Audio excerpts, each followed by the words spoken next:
You notice anything different about Joel today? He's dressed up. Oh, he shaved his He's back on the market. Yeah, he shaved his beard. 18 again.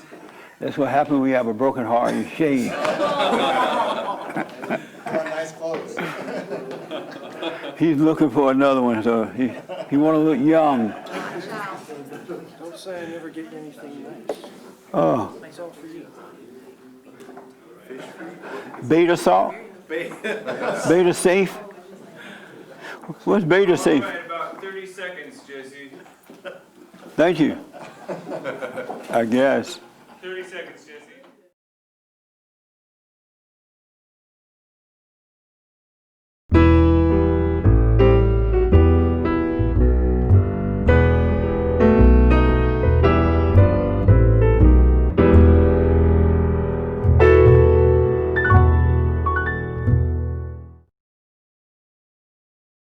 See your shoes? Good morning. Welcome to church. I'm Jesse Peterson. Thank you for being with me. You can get involved by going to our chat line. I really do appreciate it. And I can get to your questions and comments. And good morning to everybody here again. How y'all? Amazing. Do we have any new people here today? Wow, amazing. So what I want to do is, because it's a fellowship and not a preaching, right? We're here to edify one another and help each other. So I want to know, do you have any question? No. No question? What's your first name? Christopher. Take the mic for me, Christopher.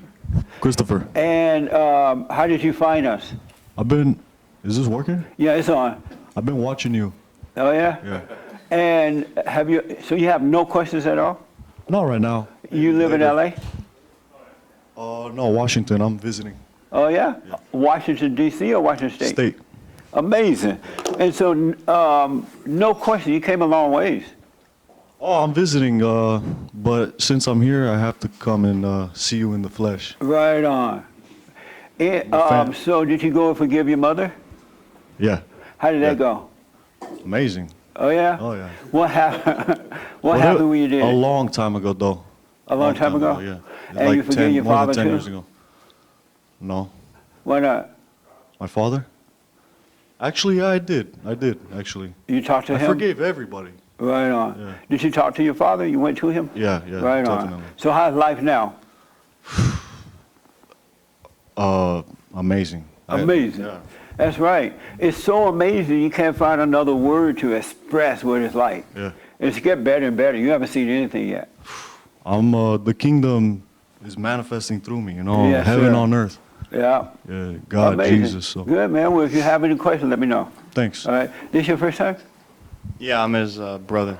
Oh, hi. Hi, his brother. How you doing? I'm Brandon Andronesi. Hey, Brandon. Any question or disagreements? No, No? just came here to have a good time. How old are you? 27. So how's your life going? It's going good. I go to Vanguard University in in Orange County. I'm sorry And to hear it's that. my last semester. What are you studying?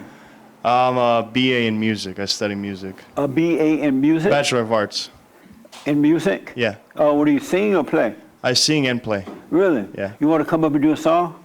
I didn't bring my instrument. I play accordion Oh. and piano and yeah, so. But if I come again, I could definitely bring it. So what? I said when I come next time, I can bring it. Absolutely. Yeah. Any questions for me or anything? No questions. Oh, good. Who else is new? I mean, first time here. Oh, good. Oh, this is your first time? Oh, what's your name? Philip. Philip. This is my dad. Really? Wow. And so what do you think about your new son-in-law? I think he's pretty awesome. You think so? He's a good guy. You know definitely. you made a baby the night of, right?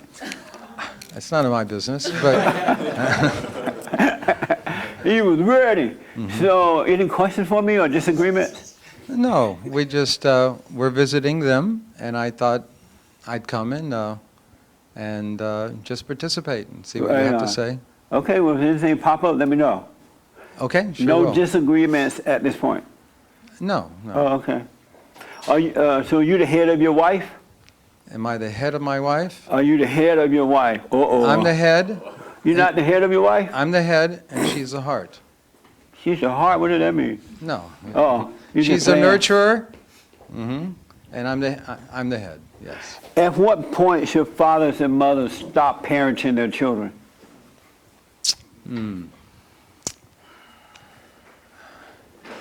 At what age? Well, it depends on what you mean by parenting, but I think the parents should be there for the children until their last breath. Really? But I believe Until the parents' last breath or the children's last breath? whoever breathes last. But families should be together. Oh, you think I so? bel- And I why do believe you so. feel that way? Because this world is out there to eat up everybody. Family is there to nurture and give a good, strong, solid foundation so you can go out in the world and give that to others. Amazing. Well, someone should have told Jesus that. He didn't know that. He didn't know what? That the family is supposed to stay together until the last breath. If the family is God conscious, they should stay together. If the family is hurting you in that direction, then you need to take a little space from them so you can continue on your journey. Yeah. Remember, Jesus came to divide the family. But to unite all of humanity.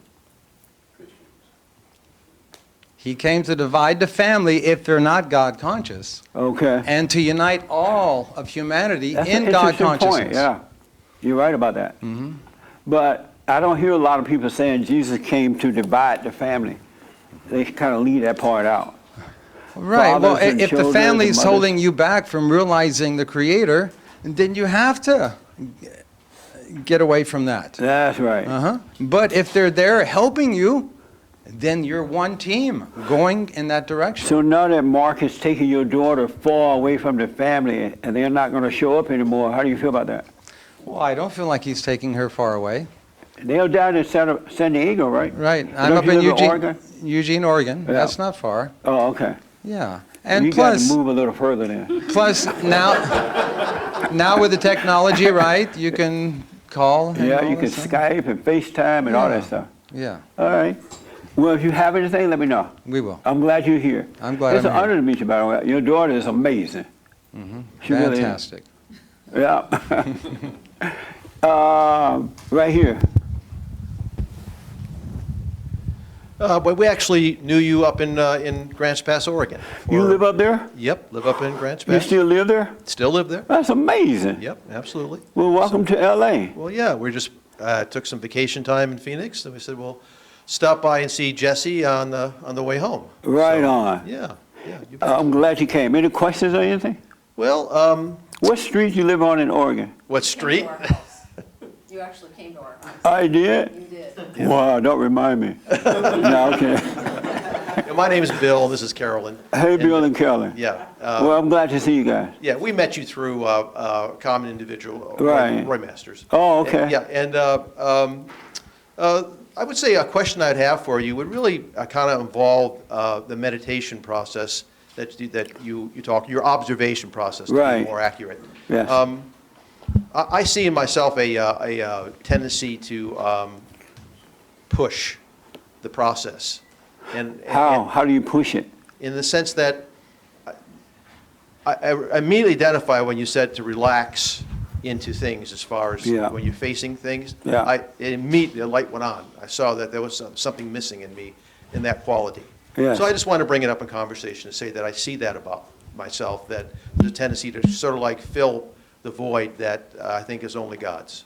And so, but when you say you haven't had a tendency to push things, how do you push things? Feeling tension inside in that meditation process. Oh, You know what I'm saying?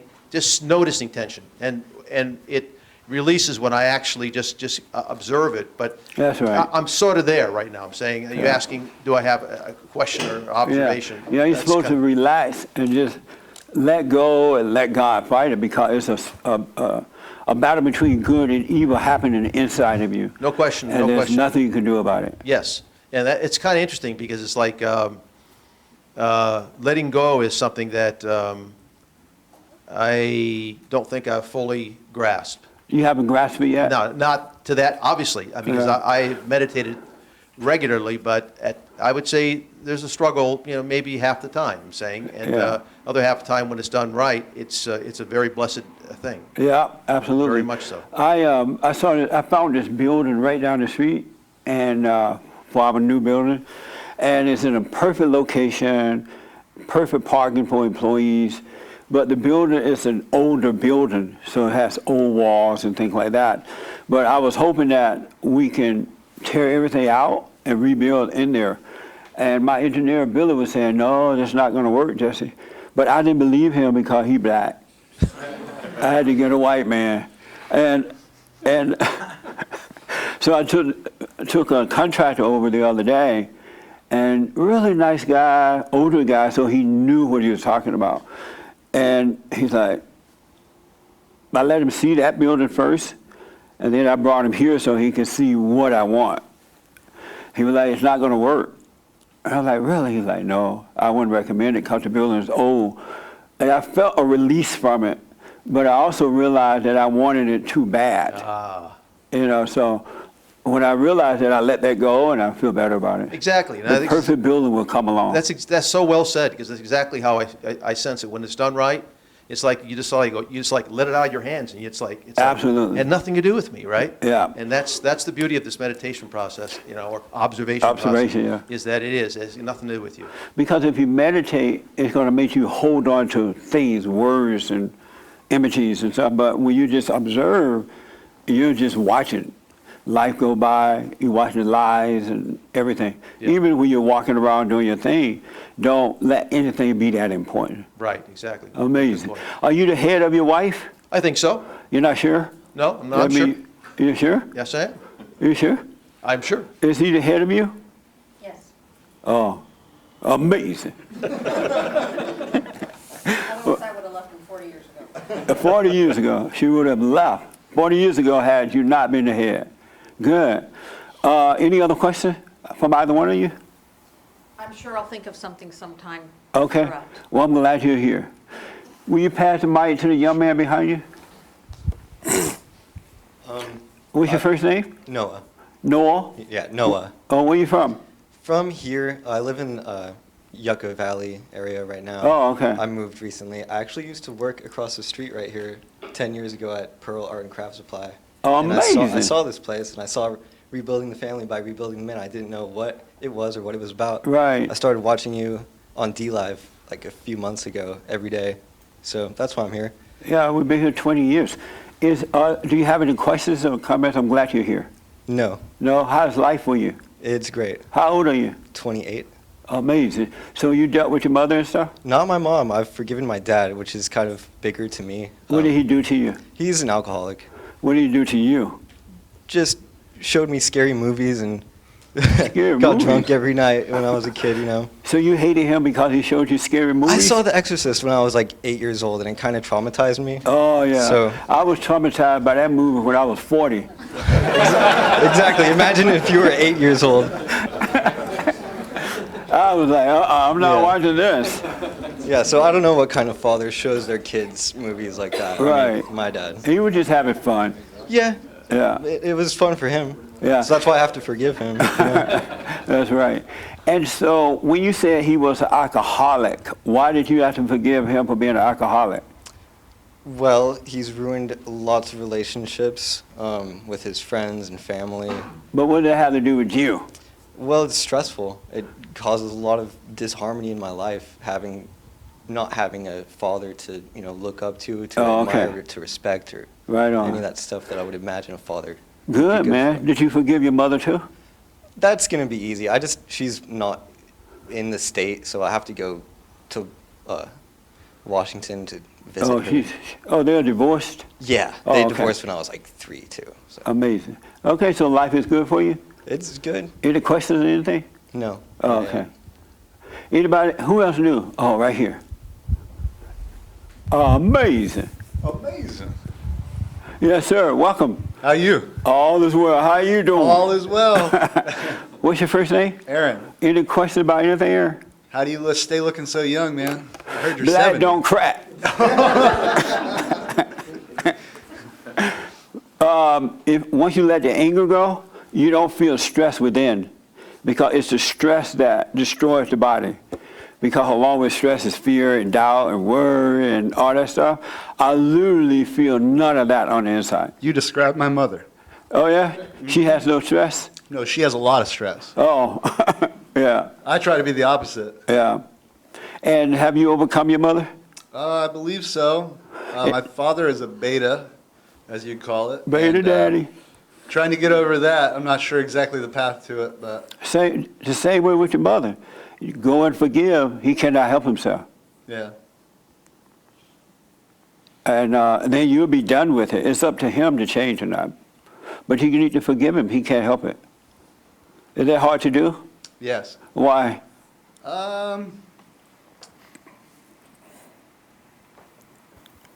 He's not in the frame of mind usually to talk about serious things. He just wants to go through his life, go to work, watch football on the weekends, drink beer, and then just do his own thing. And anything that interrupts that is like a, don't do that to me type of thing. Yeah. What do you need to forgive your father for? There's not a lot to forgive him for. He was a good guy. I mean, a decent guy, but I feel like certain things were left out. I just had to figure out on my own. So it's not really a resentment. It's just like kind of like a realization that that I wasn't shown certain things. Yeah, I'm getting over it. I'm almost 30 now, so Yeah. it's time for me to, pull Why myself don't you through. tell him that? Hey, I realize you were not teaching me the right way to deal with things. I know now you can't help yourself. I'm sorry for holding it against you. You don't need to have a conversation with him. You just need to forgive him. All right. That makes sense? Yeah. So do that, man, so you can be free. All right, I will. All right? Any questions for me? Not right now. I'm sure I'll have some later. All right. And where do you live? In LA? Columbus, Ohio. Oh, you're from Ohio? Yeah.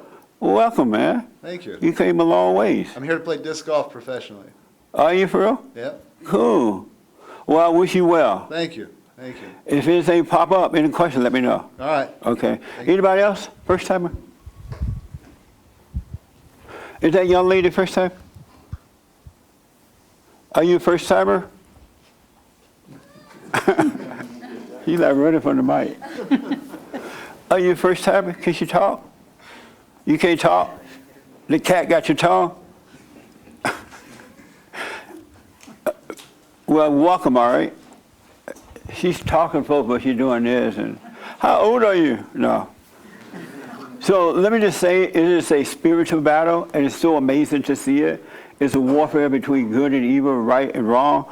James did a report today on his show about the Antifa people in New York. They are going to the train station, I believe, BART station, whatever they call it. And you know how you have to swipe your card to get on the train, to go in?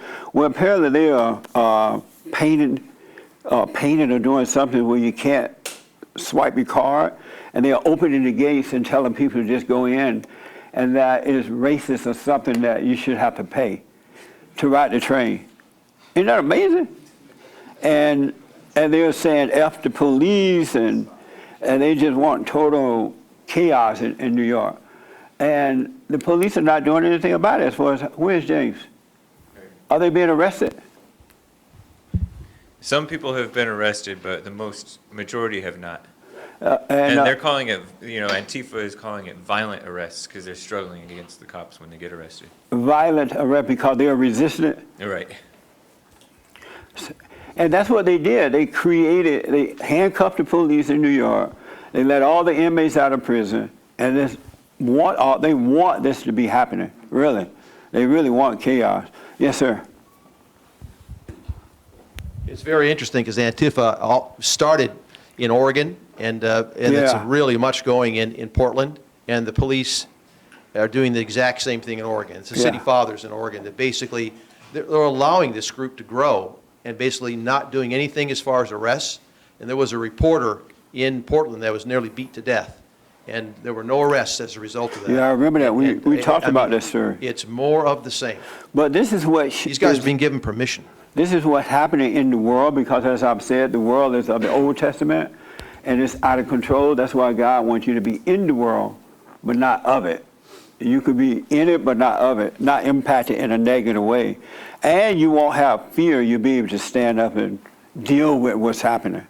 And good can overcome evil, but you must be born again in order for that to happen. One other thing I want to quickly ask you about, there's this guy by the name of Kobe Bryant, I believe. You ever heard of him? Y'all heard of him? No? Well, he's dead. Did you know about that? Yeah? Yes. Oh. Let me ask, in the white sweater, you heard of Kobe Bryant, right? Yeah, of course. And how do you feel about him getting killed in a plane or something? Well, I didn't really feel anything from it because I kind of like see how like the trend is going on with like a lot of celebrities like dying back after back. Yeah. And especially like knowing that there's like conspiracies on like the behalf of his death.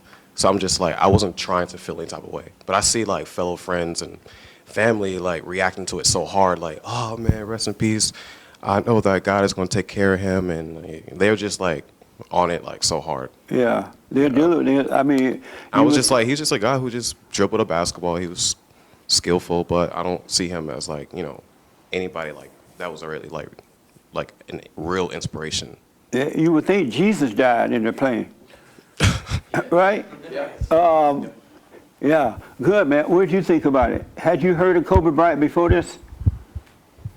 Yeah, so I have heard of him. And so when you first heard the news, what was your first impression? I was kind of surprised I didn't really care that much. Oh, you didn't care? Yeah. So you're like, oh. I don't know if not caring, but it's more, didn't have concern about it. It's Oh, you're more, not? okay. So I you immediately didn't thought, cry? no, I thought of like he did. You know, You did? yeah, it's Yeah. actually, I think it was announced here. And, Yeah, it was. yeah, by the back. And so, Yeah, yeah, it was really good basketball. It inspired me to play basketball. But, yeah, it's a guy, yeah. you know, not Jesus. Yes, sir. I was with my cousin the other day, and he actually started bawling, and I don't understand it. So he was bawling like he knew him, like he was his family member. Oh, and my I've seen a lot mama of people. did. I've heard a lot of people doing the same thing, and I think it's kind of ridiculous. Were you affected by it emotionally? Emotionally, no. Well, the only reason why I thought about it is because he went down with his daughter, and I have 3 daughters. So it's kind of like it went through my mind that going down in a helicopter with my daughter. Yeah. But about him, nah. Was he a beta male? He couldn't make a boy. He was cheating on his wife. He was a beta male girls, anyway. Right? When you make 3 girls, you know you're beta. That's what I have. 3 girls. That's what I have. Ooh, beta. Beta. What's wrong with you, man? Hey, when I made him, you're totally correct about everything because I was angry. I was like a woman. Yeah. It's crazy how you say that. Yeah. So it's totally crazy. You gotta make a boy somewhere in there. I was a beta, dude. I don't know. Beta. It might be possible now, but. My first child was a boy. I was like, yeah. Mark, you better hope it's not a girl. That's what I just told him. Yeah. Amazing. So, Rebecca, were you affected by it? Who is Rebecca? I mean, Rebecca, Victoria. Who is Rebecca? I'm hurt. You about to attack me. I was gonna go full black lady on you. I know. Touch I was my- like, woo. When you first heard it, were you affected by it emotionally? No, I was not. And why not? I was shocked just because, like, the way Ermias announced it, it was like, but after that, it was like, oh, okay. And I got into, I mean, well, it wasn't an argument, but I was definitely given a lot of side eye this week. Yeah. Because I said, well, in my mind, he didn't die too early. They died on God's time. So I think we talked about it last week too. Everybody's gonna die. Except me. Except you. So. And Mark. and Mark and baby Mark and Kamala. And Joel. Right. Except for like 5 or 6 people here. But I mean, we all are going to die physically. So. Except me. I don't want to be in that bunch. But that was basically the point that I was making to everyone was, hey, one, you didn't know these people. So don't stop what you're doing to drive down to Staples, because you're making life hard for a lot of us that have to drive down there, Yeah. for one. No, I did. I said that, and the people were like, I don't know if I can say pissed. They were pissed. You can't say that in church. They were PO'd. Are you a millennial? Yes. Oh, you can say it. That's all But you that guys was- know. That is how was to it. curse. I just told them, like, you just happened to witness, not, you didn't even witness it, but you just happened to hear a person died. And again, you are going to die at some point. So I don't understand why we're celebrating his death, but maybe you wouldn't celebrate the death of a former high school mate. You know, like they're having such strong reactions, but they probably wouldn't have that for their next door neighbor, who Yeah, they actually that's could true. talk to. Yeah. So that was the only thing that I saw about it that threw me off. So I'm not on the Kobe train at all. And I am definitely like on my own with that. Yeah, I talking to my uncle this week about it. He was like, "Did you hear about Kobe?" I'm like, "Yeah, I heard." He's like, "Oh man, so sad, huh?" I was like, "Not really." He's like, "You so cold. You just don't care." I was like, "Why should I? He's not gonna bring it back." And I didn't know him. He never stopped by my office or by my house, and he didn't make a donation to Barn.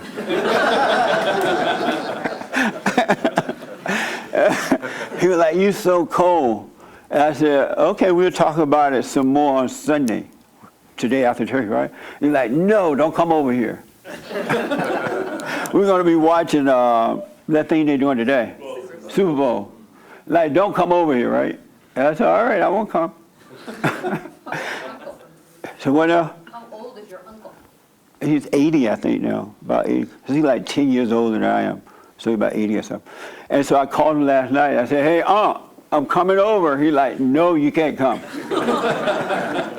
And then he had a change of heart. He like, "You can come, but on your way, I want you to stop by Kentucky Fried Chicken and get a box of barbecue chicken wings, potato salad." And he named all this stuff he wanted me to bring. I'm like, "I'm not coming." But he's really into the Kobe thing. And friends at the gym are really into it. And it's mind-blowing to see. My heart had not changed, I'll be into it too, really. Wouldn't even know the guy.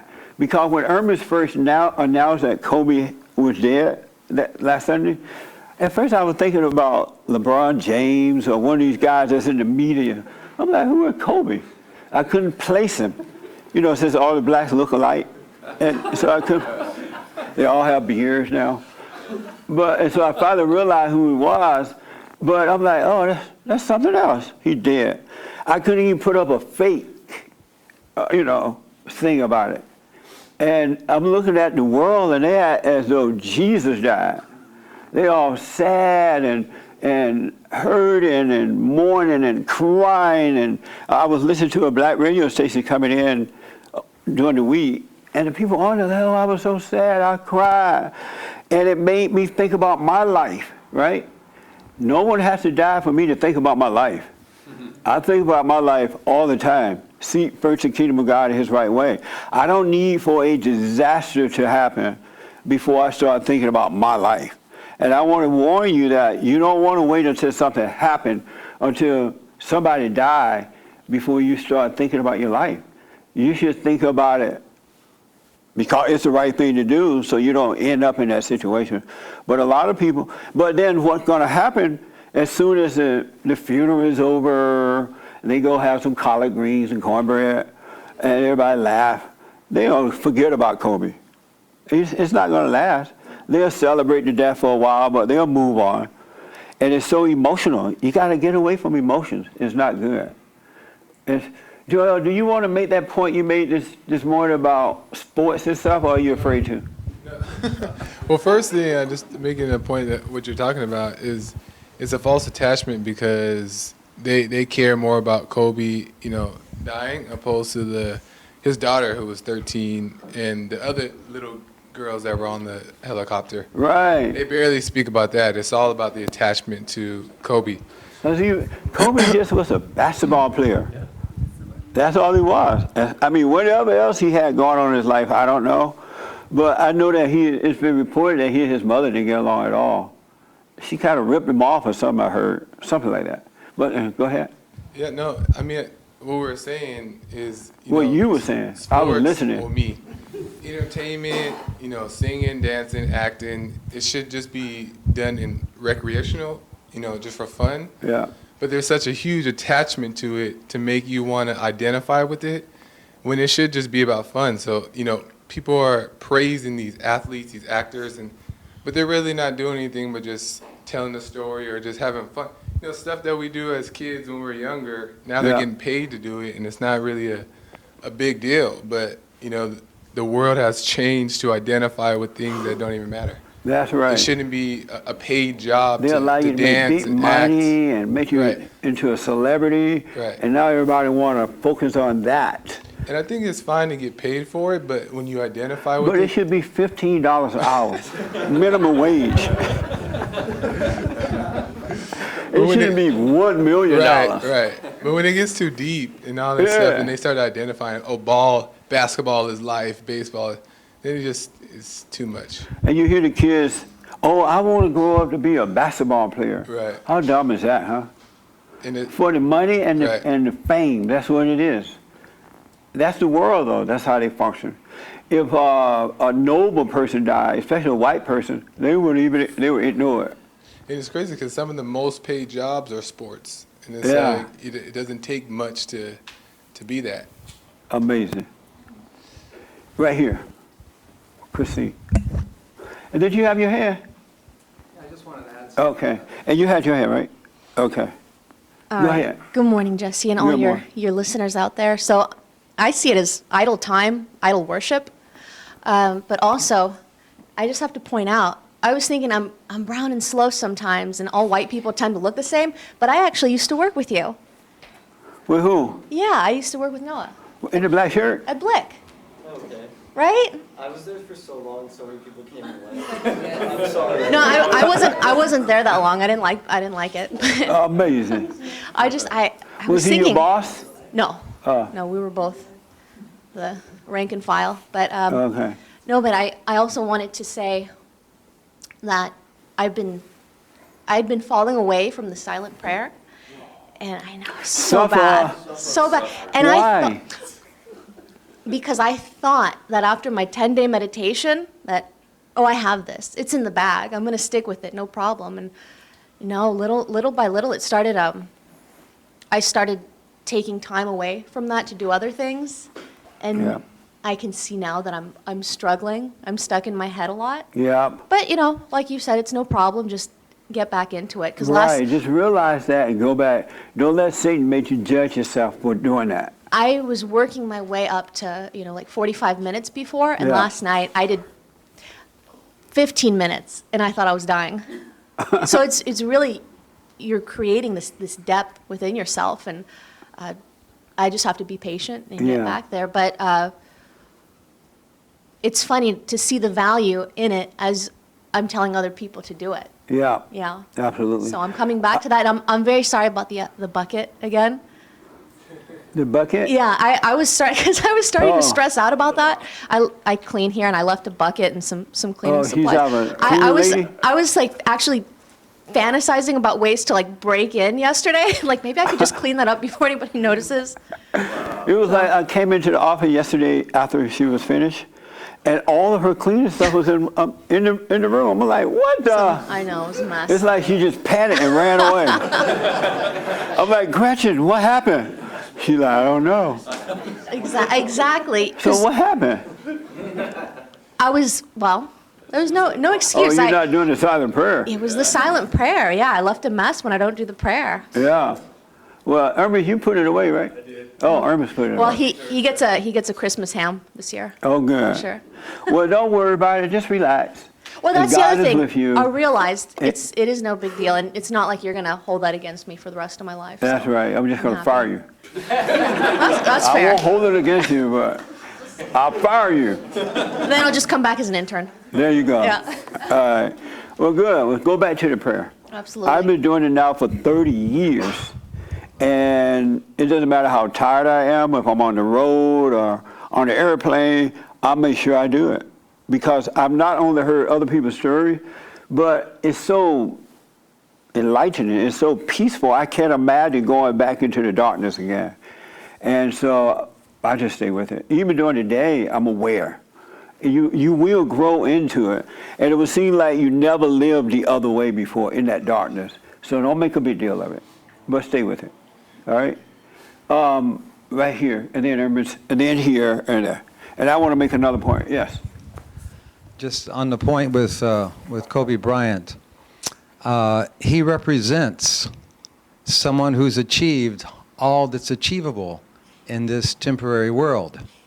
So for someone like that to be cut short, it's a real eye-opener for those who are trying to find happiness in this world without the Creator. Here's someone who had everything, but like that. Do you think he was happy? I think because he, from what I've seen, the little bit I've seen, he loved his children, he loved his wife, he had so many friends, so materially, I believe he was happy. I remember but spiritually, I don't know. I remember when he was accused of cheating on his wife with that woman up in Oregon somewhere, wherever she was. Where? Colorado. Remember that? And then something, yeah. He was married at the time too. He came back and licked boots. He came back and bought his wife a big old diamond ring. So I don't know if happiness came after that. Because once you do a woman like that. But when I say material happiness, that's always mixed with some kind of suffering. Yeah. Material happiness is not unadulterated happiness. Yeah. Only spiritual happiness is unadulterated, pure happiness. That's right. Pure love. Absolutely. But I don't know if he was happy though. He may have been. I don't know. But the point is that he represents everything everyone wants in this world. And right after he got it, he wasn't even able to continue on with trying to be happy in this world. Absolutely. Another chapter. He's in another chapter now, another life. I wonder where is he? He's probably in. You want to know where he is? My PR guy yelling at me.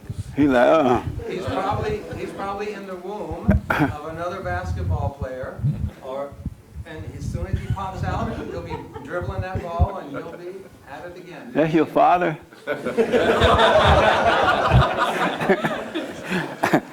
where he is. All right. Thank you, sir. Yes, sir, miss. It's on the Kobe thing. I kind of sense a little bit of hypocrisy in that. I mean, I wasn't a big Kobe fan, and I do agree with, I think it was Chris that said it's kind of like idol worship.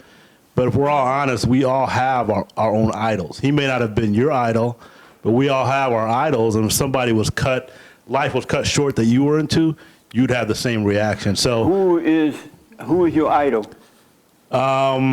Who's my idol? That's a good question. I don't You know. said we But all have one. I'm sure if it's probably out of sight, out of mind right now. But I'm sure if somebody that I was into, whether it be sports or music or whatever, was to be cut short, and I'm probably still emotionally attached to it, I would be, overreacting. But I think. Did you feel sad about Kobe? No, not really. More shocked because I wasn't really into Kobe. I didn't really grow up. But I know a lot of younger people, like my son's age, that were they're just really broken up over it. Jeremiah was broken up? Not him, but his friends. A lot of his friends were. How about this, sir? But I just think we all have our own idols. Beta. Oh, all right. Yeah, and I think that. I was about to denounce you as a godson. In the fallen state, people are going to have those attachments. Right, and they're going to overreact. because if you're not attached to God, you have to be attached to something. You believe in something because we live by faith. And I kind of agree with what Kamala's dad said about the fact that he'd achieved. I mean, people, that are really into that. He did achieve he was the greatest at what he did in this era. But there have been a whole lot of great basketball players. No, in his era, he's one of the greatest. LeBron James or somebody, right? He's not there yet. I think Kobe's better. Yeah. And so when you say what he's achieved and me as far as playing ball? playing ball. He's also a father. He's got 4 kids. So the man had He's a what life. now? I said he was a father, a husband. So he had a life outside of basketball. Right. And I think we shouldn't cheapen his life like he was just a nobody. He Well, was I'm somebody not just saying that like- he wasn't a nobody. I'm talking about the way the world are now carrying on over I it. agree with that, yeah.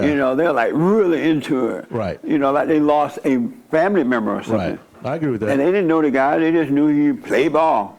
Yeah, You know what I'm saying? But I think to make that point, there's kind of a vibe in the room like we're cheapening his life like he was worthless. I mean, he had some kind of worth. Ooh. He was worth a lot. Millions, right? You feel the same way like they cheapen Kobe's life right now? Because I see you agreeing with it. I'm agreeing with a little bit of everything. I think we're getting a little overboard. The man died and they had his daughter and the other girls were on the helicopter too. So it's like, it was a tragic thing. Yeah. How do you think God felt, or Jesus felt, when God destroyed Sodom and Gomorrah, all the plants, the people, the babies, the unborn children, the men and the women? He just killed them all. How do I think he felt? What do you think? Like, wow, you cheapen their lives. I don't know. It's not up to me to And they think had what basketball God feels. players in there, and and they had a ring. You know how they used to have these big, like, football things, and they would bring people in, and the tigers, the lion would have to attack them. Yeah, the and the people Coliseums. saw it as a Yeah. sports, right? Remember that? Gladiator. You say that when God went and destroyed all those people, Jesus was like, you are cheapening their lives. I don't know. I wasn't there. Oh. So, but for this though, it's like I know he messed up a few times in his past. He cheated and he had the assault charge allegedly. Right, allegedly. But from what I saw, like he did afterwards, he sort of did the right thing, and you could kind of tell that he saw it. He went to church. He looked like he was trying to live right and do right, at least from what I saw. Was it right for him to support Black Lives Matter? I don't know. If it's up to Uh-huh. him. Wasn't it Black Lives Matter, James? Or Yeah, you were. I can't breathe. hands up, I can't breathe. Yeah. Was it right for him to do that? I don't know. He can do whatever he wants. But Was it right? I don't know. I don't Was have it right? Honestly, I don't know. Was it right? Is it right to support Black Lives Matter, period? No, I don't like those. He supported them. Well, I'm not going through the checklist of everything he's done. Well, I am. Well, No, I'm kidding. I thought we're not supposed to judge. I'm sorry? I thought we're not supposed to judge. Right, I'm not judging it. All right. And there was another one he supported, right, James? That Michael Brown guy? Yeah, there was something where he said something that made sense, and What- then he had to what- take it back. Yeah, about Michael Brown. Yeah, when they first started carrying on about Michael, he made common sense about the situation, but they attacked him, and he like, oh, I'm just playing y'all right. And he went along with the children of the lie. Well, I mean, are we meant to, just look at somebody through all their bad decisions they've made? Okay. No, I'm kidding. All right. I'm sure he's made some good ones too that we're not talking about. Evidently. All right. Yeah. So thank you, man. You're right. Yes, Joe. I just think respect should be given, to everybody, period, whether they do, can't breathe, blah, blah, blah, whatever. Can't breathe. They wear the can't breathe shirt, Michael Brown. So, I mean, the same respect should be given to everybody, but I think And the what point type of is respect is that? just to respect, that they're a human being. I mean, you should respect them. You don't got to agree with everything, but you still respect them on the level. You're making a good point, but how do you respect everybody? You don't look down upon, frown upon their life's decisions. You don't hate them. You don't hate them, Yeah. But in a sense, you still, even if you don't agree, you don't look down upon it. Right. But the point, I think, is not to let, people are going crazy over, they're outraging over something that's, they're taking it to another level. Yeah. So that's the point, is that it's overdone. Right. Oh, okay. Yes, sir. Oh, thanks. No, yeah, the Kobe thing, man. I noticed so many. I'm a musician and an artist myself, and so I was on Facebook and stuff, and in the musician community, it's just going on and on. And I noticed, that people, it's almost like a fake selfish kind of thing with entertainment, because it's like they're getting something from someone like Kobe, where they can turn on the TV and they can get entertained and watch some guy, it's like dance, and it's almost a false attachment of love to him, and they're really not sad that he died, but they're sad that they can no longer be entertained by them anymore. Interesting. And that's what I kind of get out of it. Oh, okay. And as an artist and stuff, it's like now it's like I'm waking up in my life and everything, and when people are like, wow, you're so great, you're so amazing, it's like I just want to be like, all glory to God. If I can't, I wouldn't be able to do what I do if it wasn't for me just being able to see. Like, I don't create anything, I just arrange, it's already there, I just happen to see it and put it together, and so I'm adamant about that now. Like, when people compliment me, it's like, if I take the credit for it, then I think I'm God and I think I'm great, then I'll just suffer in So that. what do you say when people say, give you credit for your music? What do you say to them? Well, I say thanks, Oh, okay. now I want to just say, like, well, I wouldn't be able to do what I do if it wasn't for God. All glory to God. Okay. Amazing. Yes, sir. I wasn't taught much of a work ethic. I was expected, but I was never really taught. So growing up, I always was fascinated by sports, athletes and how they got to where they were. So I think something that's overlooked by some people is that it takes working hard every single day for these people to get to where they were. Yeah. They just see them on the stage with the lights going and everything, and they think that's all it takes is just being that person, be on that stage at that right time, and everything works out, when that's not the truth of it Oh, to okay. me. So in my life growing up, I got my work ethic from a lot of athletes that necessarily weren't great people, but just every day working hard at what you're doing and becoming the best that you can be. I really Yeah. gained something from that. Good point, man. Thank you. Very good. Jeremiah, what did you think about it when you heard about it? That's my godson. And he's a little upcoming football star. This your last year in high school, right? Yeah. And so when you heard about it, what was your first impression? I was kind of shocked, just because the day before, me and my friends were actually talking about it. About Kobe? Yeah, about Kobe. Really? Yeah. So to be talking in class about it, our teacher was talking about how he had raped a woman. We were saying like how that shouldn't matter right now. The teacher brought that up? Yeah. The Before he teacher died. brought that Before he up? died. Yeah. Really? We were just talking about how he switched from 8 to 24, and the teacher brought it up. He's like a bisexual guy and all that. The teacher bisexual? Yeah. How you know that? He told us. What? Yeah, so. The teacher told the class, I'm bisexual? No, he just told I like a would have been small like, group. bye, teacher. He told a small group of us. A small group of us. He told a small group of you Yeah, guys? just me and some of my senior friends. And Well, what so- made him tell y'all that? I don't remember the conversation. It just came up. Wow. He just said it. That's shocking. Did you know that, Irvin? Turned in. Did you go talk to the teacher? Jeremiah won't let you? Oh. Oh, okay. Yeah, I don't blame you. Just get out of it. So it just like, for me and my friends to be talking about Kobe, and then, because as an athlete, we listen to like his quotes and like his motivational stuff, and we see him as, he was just saying like his work ethic, Right. Mamba mentality. Like a lot of people in sports use that to like push through and push themselves to the next level. So I didn't take it emotionally. Like some of my friends were crying. Some of my friends actually kind of knew the Kobe family, so they took it deeper than a lot of people. Right. But I was more just shocked because of how it happened. Right. Because he's rode through helicopters like throughout his career, and for him to die like that, it was just like, oh, that's crazy. I understand that. Amazing. That makes sense. But still away from the bisexual teacher. Oh yeah, I don't. Can you imagine a teacher telling the kids, but what? That's not in the study guide, is it? We already knew. What? We already knew. They didn't have to tell us. We didn't have to ask them if they were gay. We knew they were gay already. You had gay teachers that you already knew they were gay? There was at least one that I can remember. Really? Was he switching or something? No, everybody knew. They just knew? Yeah, he just was a little bit effeminate. Oh. Amazing. Well, things have really changed. We would not have had a gay teacher in our class. Not normally. You know what I'm saying? He would have been out, he or she. Yes, Raymond. The only thing that really surprised me about Kobe Bryant's death is where he died.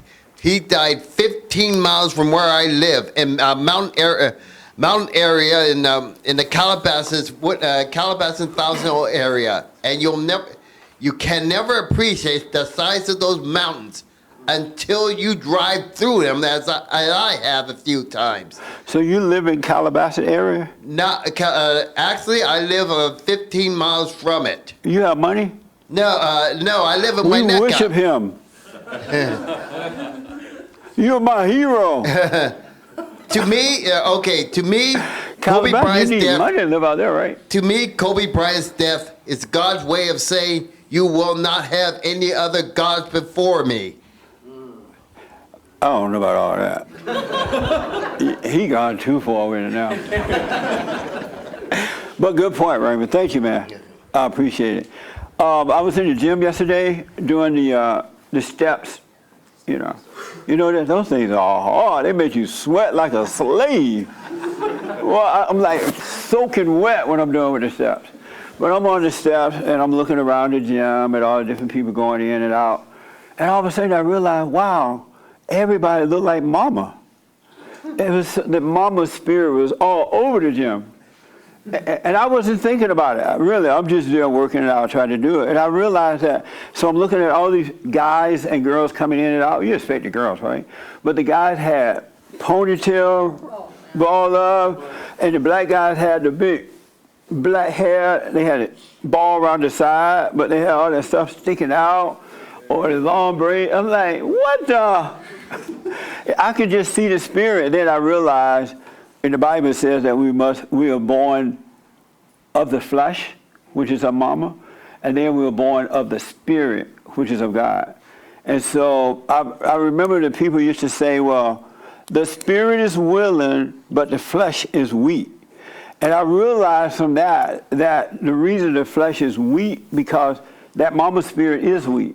It's all earthy, it's all ego, it's all that. So the people who were saying that the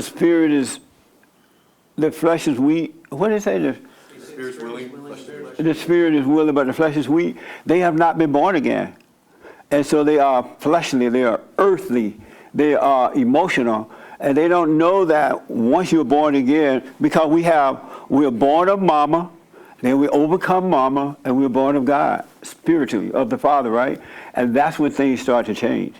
And so that's why it's so important that you forgive your mothers and your fathers so that you can be born of the Spirit.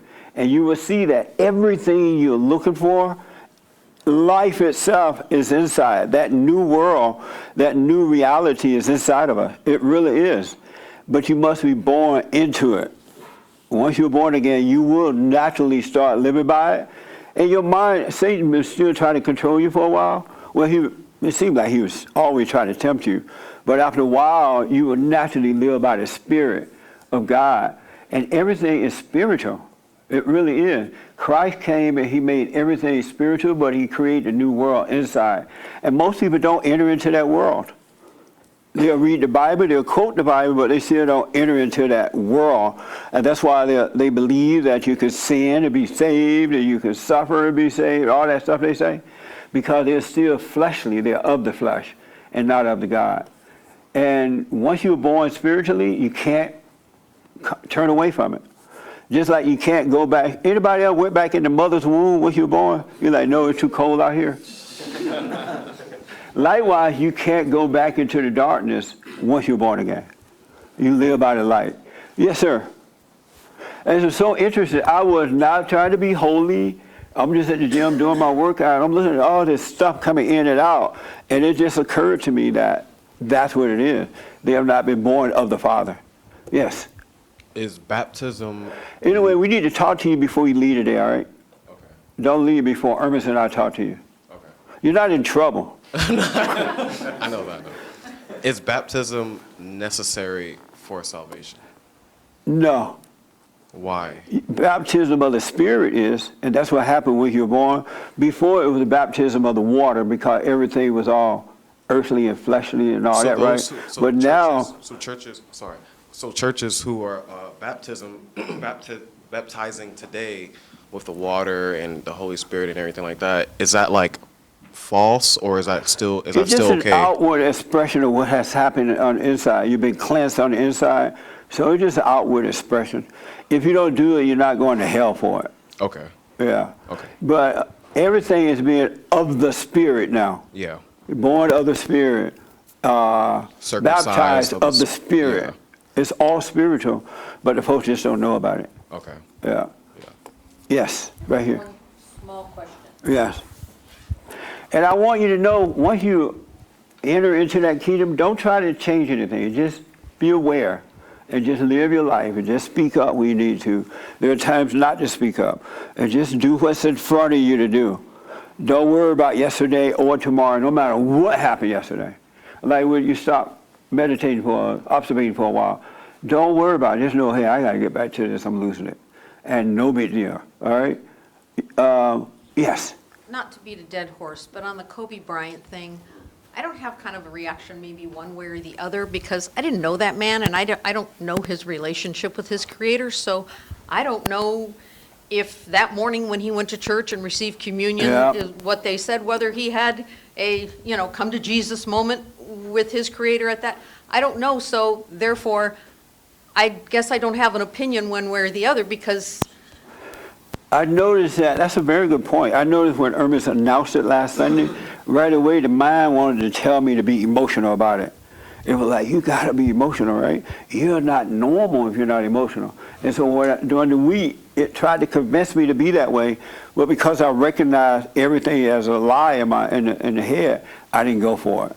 And it's so nice not to go for it. There is a time to cry, a time for sadness, a time for this and that, but that wasn't the time for me. Yeah. And then I remember how Jesus said, let the dead bury the dead. Remember they were like, come on, Jesus, this man is dying. He's like, oh, well, let the dead bury the dead. He didn't make a big deal of it. And his children won't once they're born again. And you're going to feel weird about it because everybody else around you are all sad and acting out. And here you are, the one person acting like nothing happened. It's not like you didn't care or like, it just doesn't mean anything. How ironic, the day before that he passed, somebody broke his record, and he went from 3 down to 4. The day before. So he was demoted to number 4 position in basketball. Did he find out before he died? Yes, he knew before he Well, died. no wonder.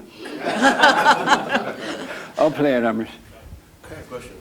Let me take right here first. Oh, okay, go ahead. He said you can go first. I have a question, because you talk a lot. I used to be like this, Bible thumper, and it seems like everything you say used to be like that too, huh?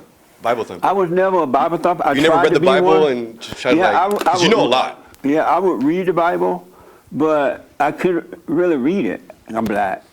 I couldn't remember it. I couldn't know what you mean. remember I it, know you what know. And people would like quote the Bible, like, what the?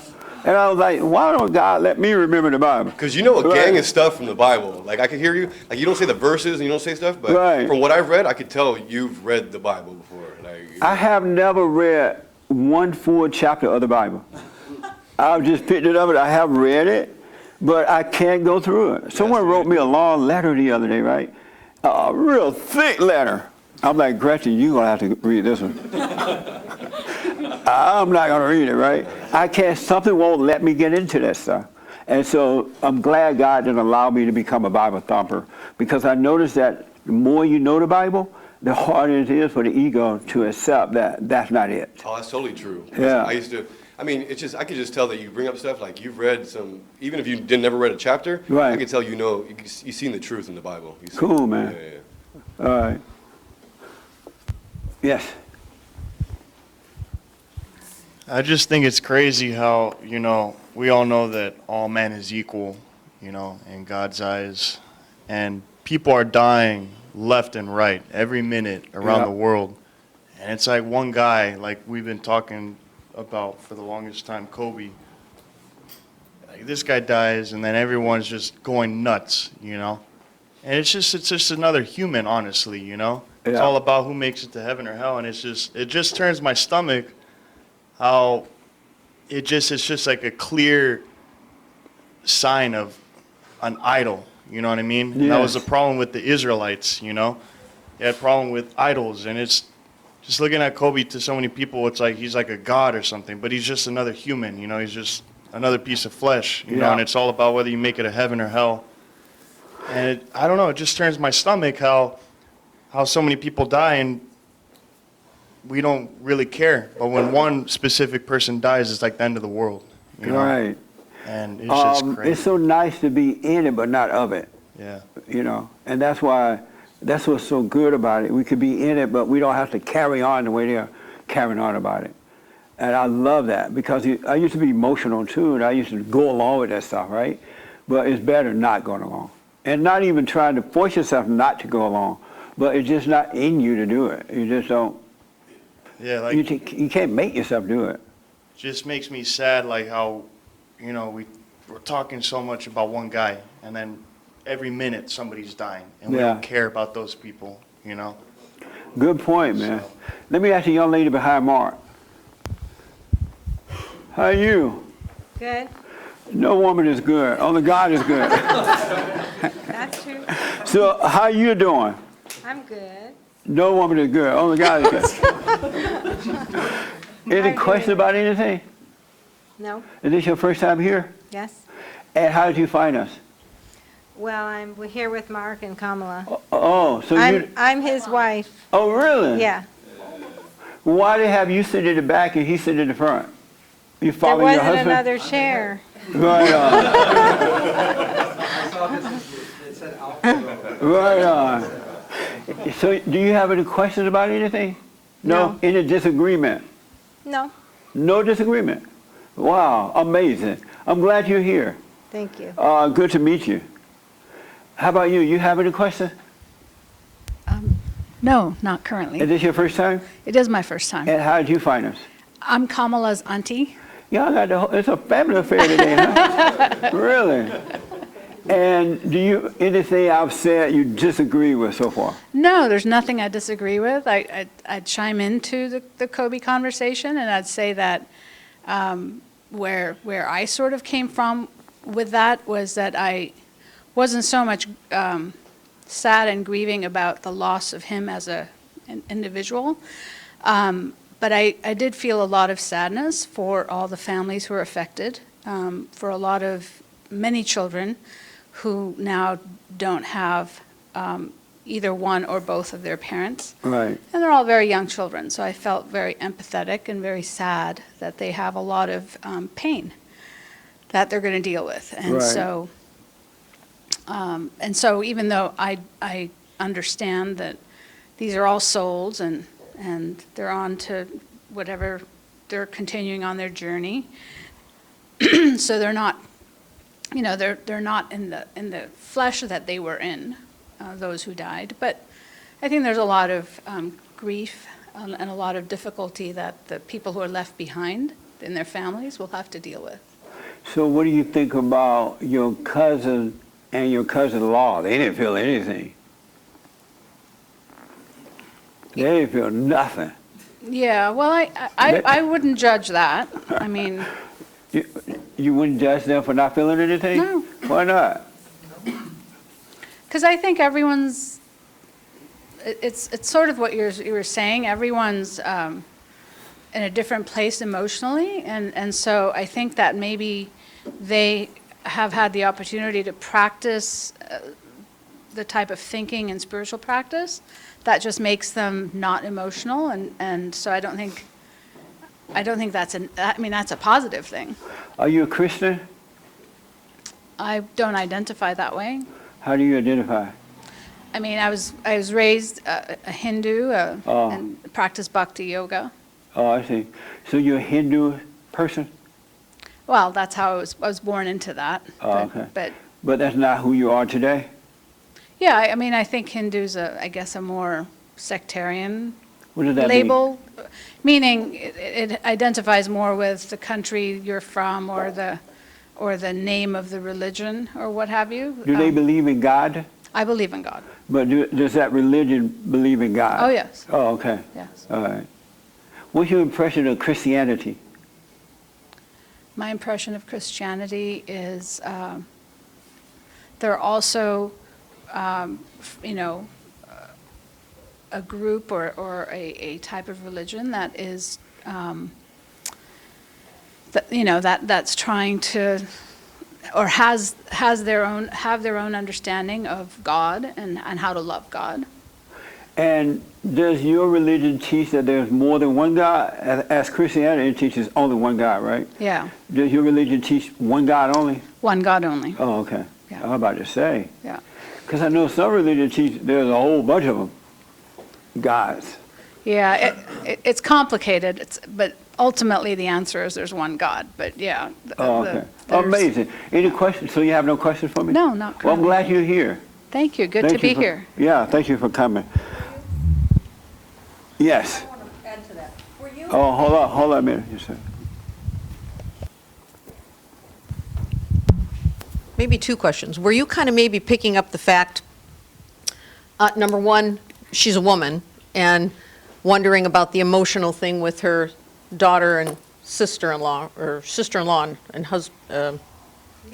niece and nephew, or were you picking, maybe looking for the avenue, the age difference? Maybe a little more mature, and that young couple yet hasn't had children. So I notice with my own daughter, she's now got a 10-month-old, her view of being a parent, talking to her now is way different than I talked to her 2 years ago about it. It's like, it's like having a drink of water, not having a drink of water. You know, you're thirsty and then you're not thirsty. Right. You look at it totally different. No, Were you- I wasn't thinking You any weren't of that. thinking that? Okay, and then my second Not question. at all. At all, okay. I just No, wondered, we're not- because they're that's- young, and I was thinking of the fact they're young, and they haven't had children yet, where Tell you Satan to get probably. behind you. Pardon me? Tell Satan to get behind you. I'm sorry, I didn't hear you. Oh. That's too much thinking. Okay, all right. Yeah. Then my second question is, because I'm new, and I don't know your whole background and philosophy, although you've been to my house. Tell me about, could you just maybe shortly, briefly, tell me about your relationship? I know you're not a Bible thumper, and I'm not either. I like to hear the Bible, but I'm not a Bible thumper, and I don't read verse. I've never read from one chapter to the next, but I believe in the Bible. And could you maybe give me a little insight, where you're coming from with that, and what your relationship is with the Bible? The Bible is just a roadmap back to the kingdom of heaven that is within us. Mm-hmm. And if you read the Old Testament, and that just came to me recently over the years, right? Mm-hmm. That Christ came, and I used to think that he ended the Old Testament, that once it was done and he created the New Testament, that the world would be different. I didn't know the world was still the same as it is in the Old Testament.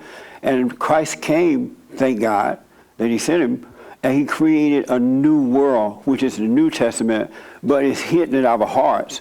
And that's why we should look there and nowhere else. Don't seek outside at all. It's inside of us. And I didn't understand that until recently, that the Bible is just a roadmap. It's not a book that you should be walking around with all day. You should be reading all day. And we shouldn't have faith in the Bible. We should only have faith in God. We have to be careful where we put our faith. Even Jesus said that the faith should be in God and not in him. We should believe what he said about the Father, because he was a witness to that, and a good one, right? But he made it clear that it wasn't him, it's the Father that's in him. And likewise, the same thing applies to us today. Two little quick responses. But when you do go astray, I tend to find people that meditate constantly or stay within that circle of realm, they get caught up between their head and believe their own reality. In other Right. words, What does go astray mean? not anything terrible, but their thought process. And I think that maybe a check and balance would still be, because I think the only check and balance, because you wouldn't know other than the Bible, that roadmap. If that roadmap didn't exist, you wouldn't know to look That's inside. not true. The moment you start questioning things, Yeah. that's when you start waking up. Oh, totally. If you never saw the Bible at all, right? But the moment you start questioning things, because that's what really started me to waking up. Because I started questioning things. And I've been that way all my life pretty much, but I wanted to know, and that's when I started to So see. you think that it's the questioning process? Yeah, people don't question things. They don't question themselves. They don't wonder why. They just accept what is. They accept what they hear. They accept, it all depends on, as Joel was talking about, the experts or the pro basketball person or blah, blah, blah, right? Or the preacher or anyone. They don't question it at all. And that's a big mistake. Oh, I totally agree with that, but So if you never saw the Bible, you still can return to the Father within. Because he's kind of warning you along the way, but you don't really pay attention to the consciousness. And so you don't listen to it. But the moment you start questioning, you shall know the truth.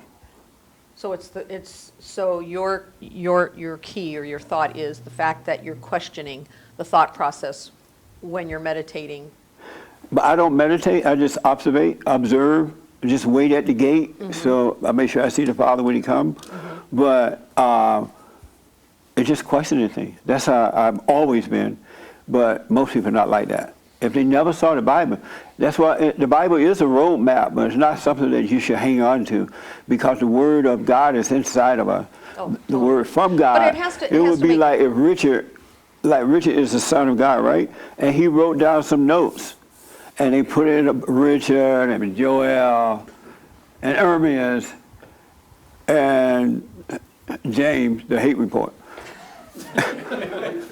They wrote down some wisdom from God, and they put it into a book, right? And they died. But what they wrote was like an instruction guide. Hey, Jesse, look within, don't hate, blah, blah, blah, right? But we always come to realize, like for instance, I hope my husband allows me to say this. I've been telling my husband for 40 years, he doesn't have a bad dad.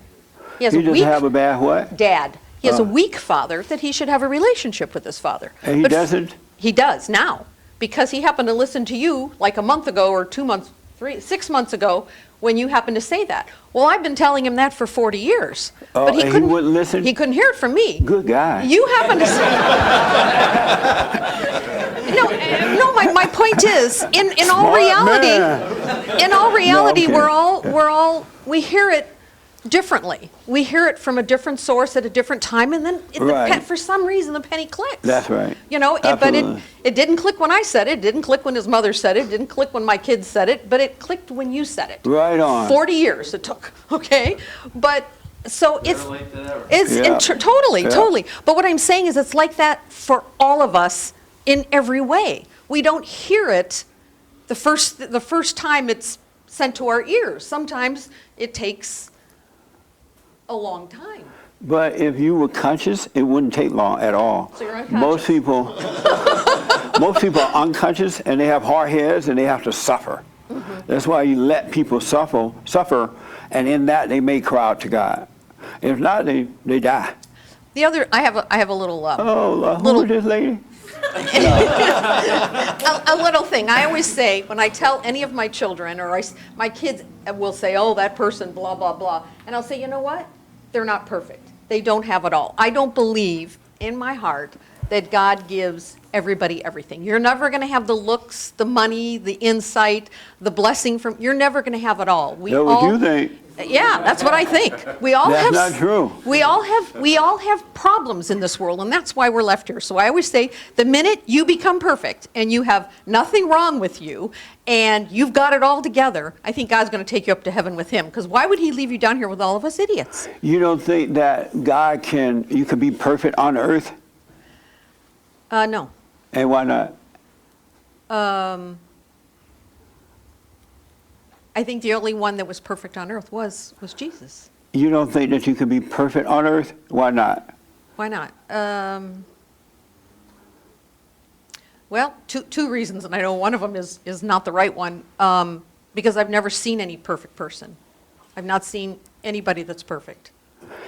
If you had you seen it, would you have believed it? I don't think I would be seeing it because you don't see everything about everybody. Do you think you would believe it? What does it mean to be perfect? All 10 commandments, What about all 10 commandments? all of them. What about them? I mean, there's probably not a man in this room that hasn't looked at a woman and lusted after her at some point in his life. You are forgiven for it, totally. I didn't say that.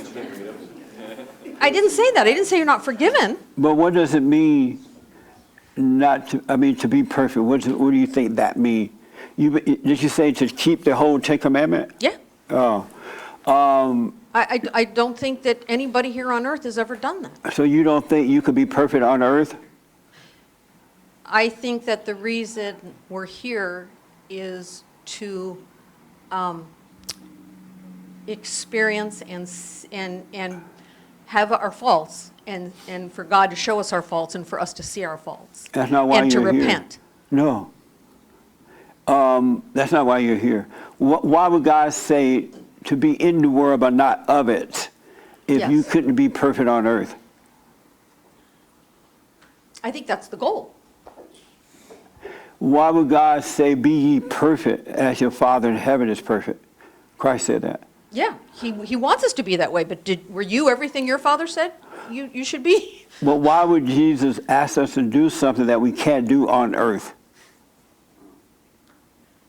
Why would Jesus ask us to do something that we can't do on earth? Right. I'm not saying that we can't get there, So but are you I'm saying we that can be perfect on earth? I guess my philosophy is, and I don't know why, but I think once we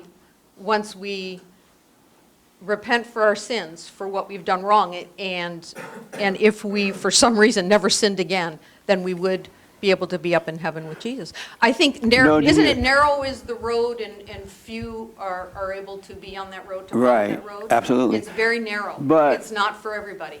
because of time, I'm looking at the clock here, why would he ask us to be perfect on earth as be our like him. Father in heaven To if be we like him. couldn't do it, though? If it couldn't be, why would he ask us to do that? I think, like I It would said, be like asking your husband, I need you to be a woman today. He can't be a woman, right? Nope. Well, nowadays you can. Yeah. Allegedly. But I really want you to think about that. He said, be perfect, be holy, as your Father in heaven is Right. perfect. But why we're would he going to put fall that along the on way. us if it couldn't be? That's the question. To give us a goal. To do what? To give us a goal to be with him. To do that, to be with And him. what goal is that? Goal, G.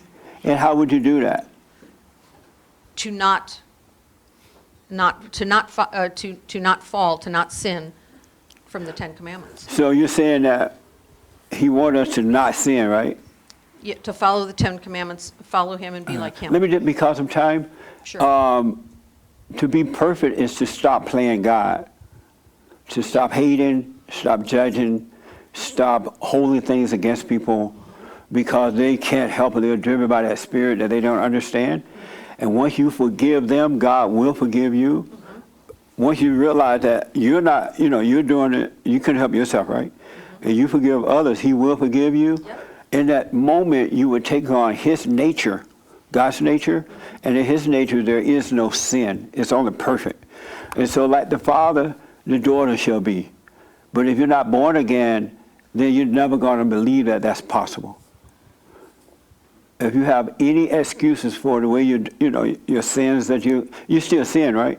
Everybody does. No. How about you? Yes, I do. Okay. And are you a Christian? Boom, right off the bat. Are you a Christian? Yes. And does God sin? No. Does Satan sin? Yes. And so who is your father, God or Satan? God. Why are you acting like with the nature of Satan then? I'm trying not to. But then once you're born again, you won't be able to. The sin is playing God. So once you stop doing that, by realizing you're not God, all that other stuff will fall away and you will find yourself keeping the commandments. And the greatest commandment is to love. Yes. And so you will find yourself growing into keeping the other stuff, the other commandments as well. But you got to first overcome playing God. Because breaking the commandment is not a sin. It just makes your life easier. If you don't lie, you don't steal, you don't cheat, you don't worry, you know what I'm saying? You don't judge. That just makes your life easier. But to be a daughter of God is the way you want to be, because you would then have his nature. Right now you have Satan's nature. Did you sin this morning? I don't think so. So you plan on sinning today? Not consciously. But you might though, huh? I have no idea. Did you sin yesterday? Not that I can think of. The day before? When the last time you sinned? I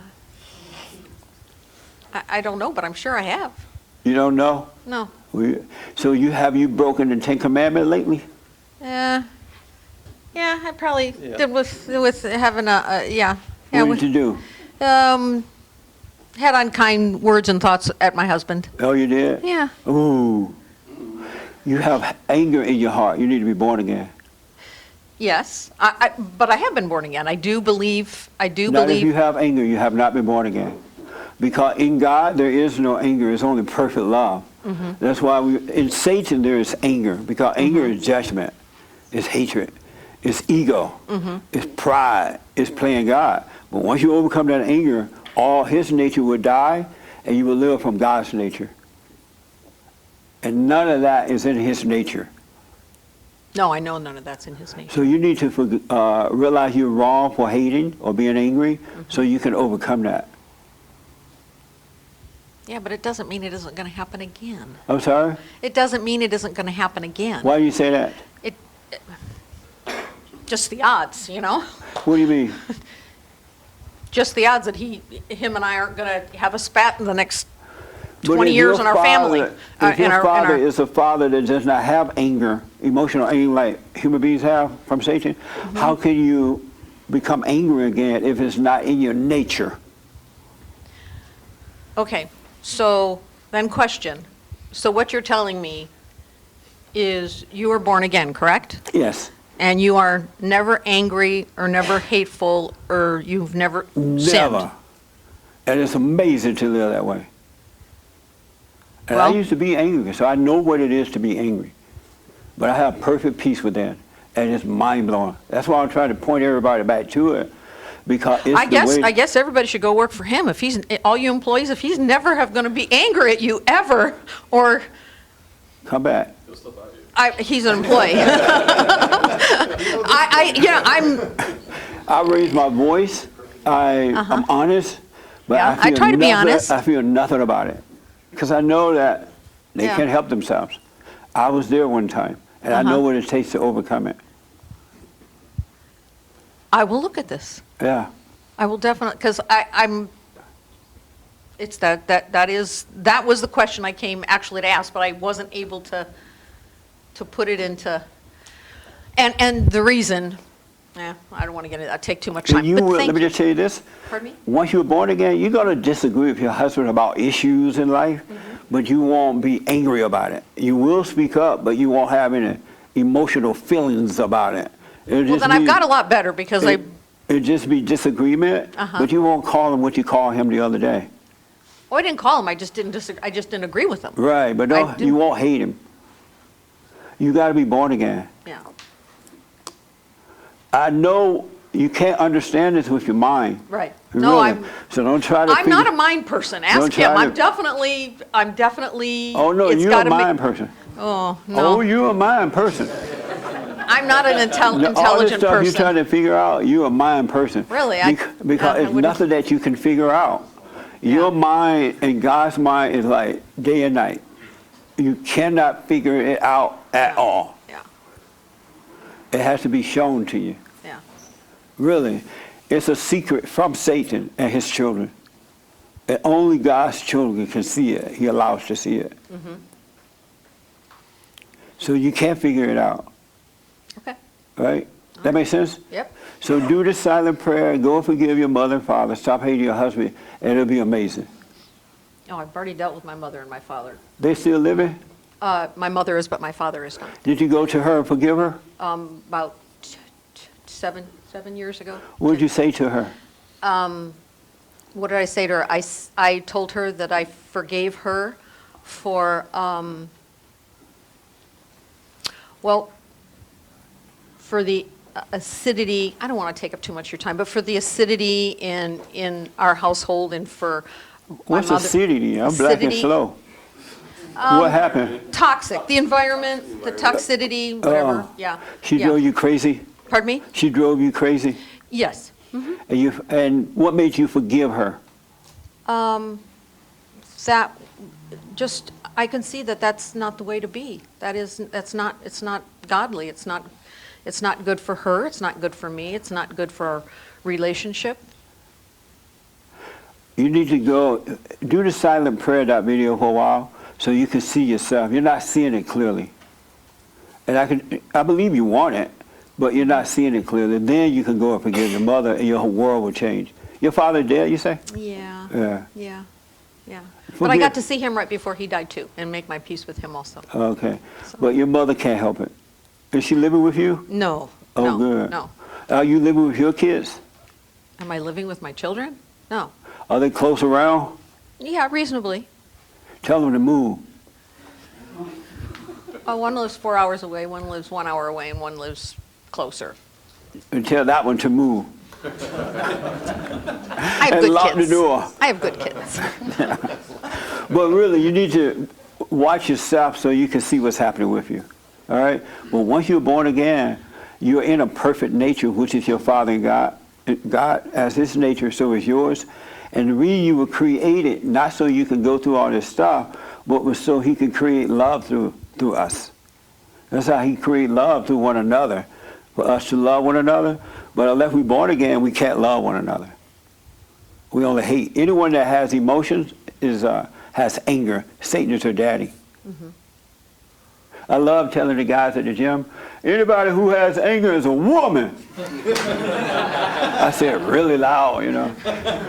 I was at the gas station yesterday getting some gas, and there was this woman putting gas in her car. She had a mask on, you know, for that corona disease thing. I'm like, she has a corona disease. I was like really loud. You have that disease?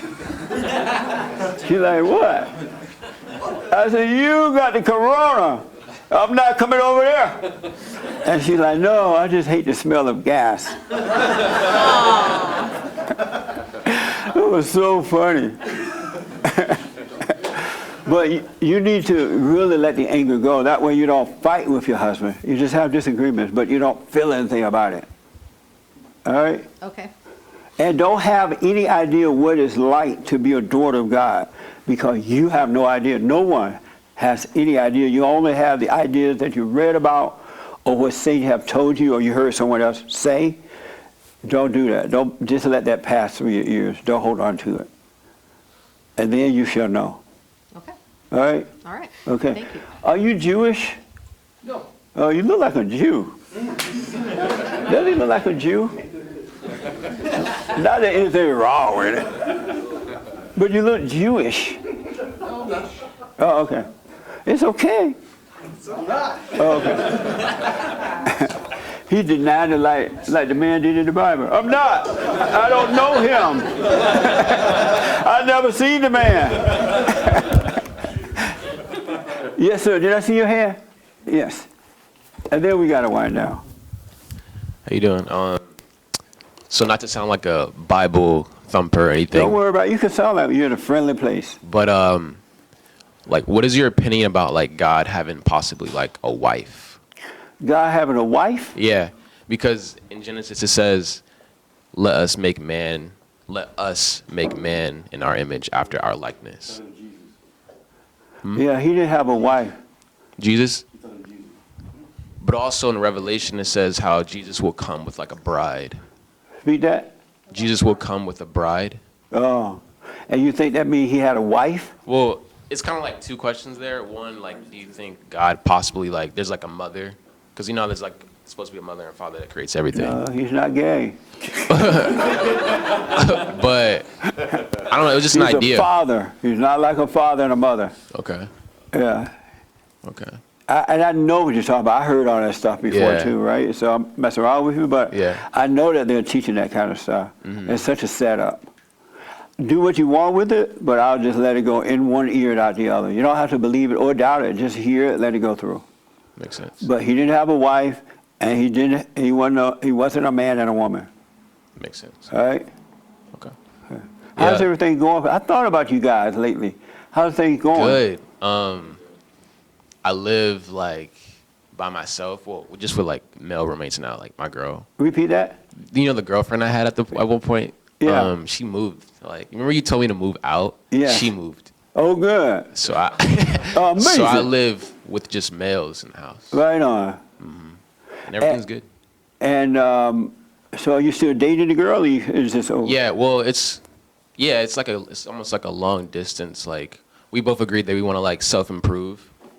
So it's kind of like we're gonna stay in touch, but you know, if it's meant to be, it'll be. Right on. Kind of thing. Good, man. Yeah. Because I was wondering, why can't they make it without the woman in the home? Why don't you do it right? I was thinking about you guys. I'm glad to hear that. Yeah, it's I really amazing. am. It's amazing to like really be on my own again. Yeah. Because I feel myself like developing like my own self and becoming like a man of my own. Absolutely. Yeah. That's awesome. amazing, man. Good. I'm glad to hear that. I got to move. Did you have your hand? No? Oh, okay. And then I got to move a little quicker, really. My staff will be yelling at me. I just want to get this straight. So the perfect love you were talking about, is that honesty without anger? Is that essentially what that means? Perfect love has no feeling. You can't taste it. You can't touch it. It's like this light shining, and we can see everything around us. It's like that. It's like the sun is a light unto your feet. And you have no conflict within, none. You have perfect peace within. And then when you deal with people, it's like you're dealing with them, and it has nothing to do with you. Right. And so you won't take it personally. You realize that they can't help it. But yet you won't hate them for it. You'll be honest. And you wish them well, but you'll be honest. It's not a feeling at all. It's still new to me. It's a great feeling to detach myself from the emotion of talking to somebody who's all emotion. Right. And don't try to do it on your own. Once you're born again, it's going to automatically change. Right. You overcome mama's love to the father's love. And it'll just change. Your mind will be renewed. You will see life differently. You will relax and let it happen. It will just be amazing. All right, thank you. All right, but don't put your own will into it at all. All right. Just let it happen. All right? Thank Good you. question, man. Thank you. Yes, James. I have a bunch of super chats to deal with. Oh, okay, yeah, let's do that. All right, first one is from TJ Grizzle, super chat, thank you. Said, is it okay to confront a parent when they lie to your face and deny it? Absolutely. After you've forgiven them in their fallen state. Absolutely. What's going to happen once you forgive, you no longer feel like you're your mother's child or your father's child. You will be equal. You will be an adult dealing with another adult. Because the one thing that mothers have done, is they have traumatized their children to make them feel like, I'm the parent, you're the child, right? And they put fear in the child. And so as a child, which is anger, and once the kids grow up, even though they're 50 years old, they are still afraid to go toe-to-toe with mama because she's made them feel like, or he, in some cases, father, which is rare, she's made them feel like you can't do that. But once you forgive, her identity has gone away, now you're equal. One adult to another one. And so you're able to be honest with your parents. You just won't curse them out or be all mad at them and just, disrespect in that way. But you'll be absolutely honest. And if she doesn't like it, because you know how the mothers love to control, and they're so sneaky about it too. They act like they're not controlling, but they really are controlling, right? No, go ahead. Call me later.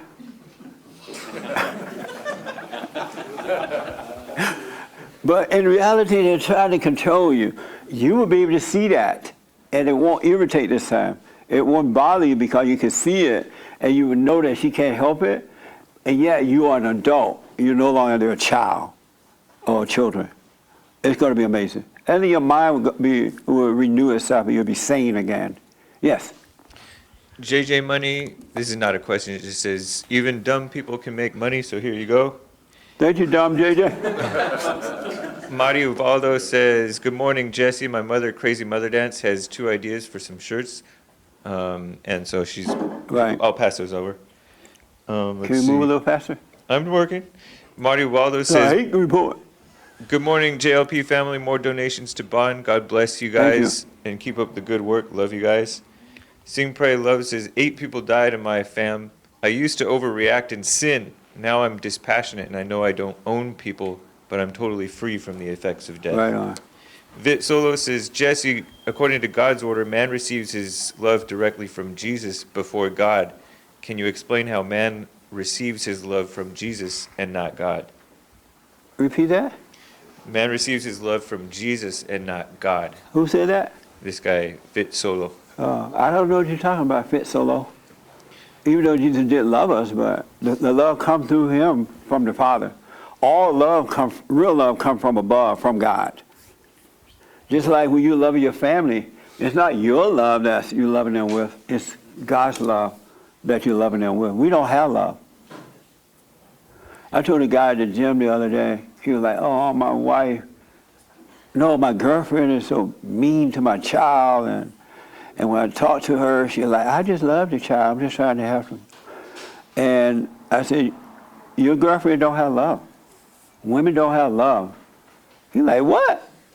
I said, women don't have love. The love comes from above. And God is the man's God, and Satan is the woman's God. And that's why women are so emotional. That guy like tripped out. He was like, what are you talking about?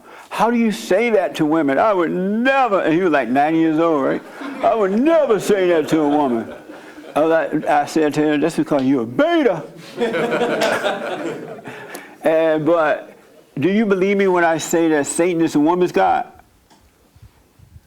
Satan is a woman's God. Yes. Yeah. Oh, you do.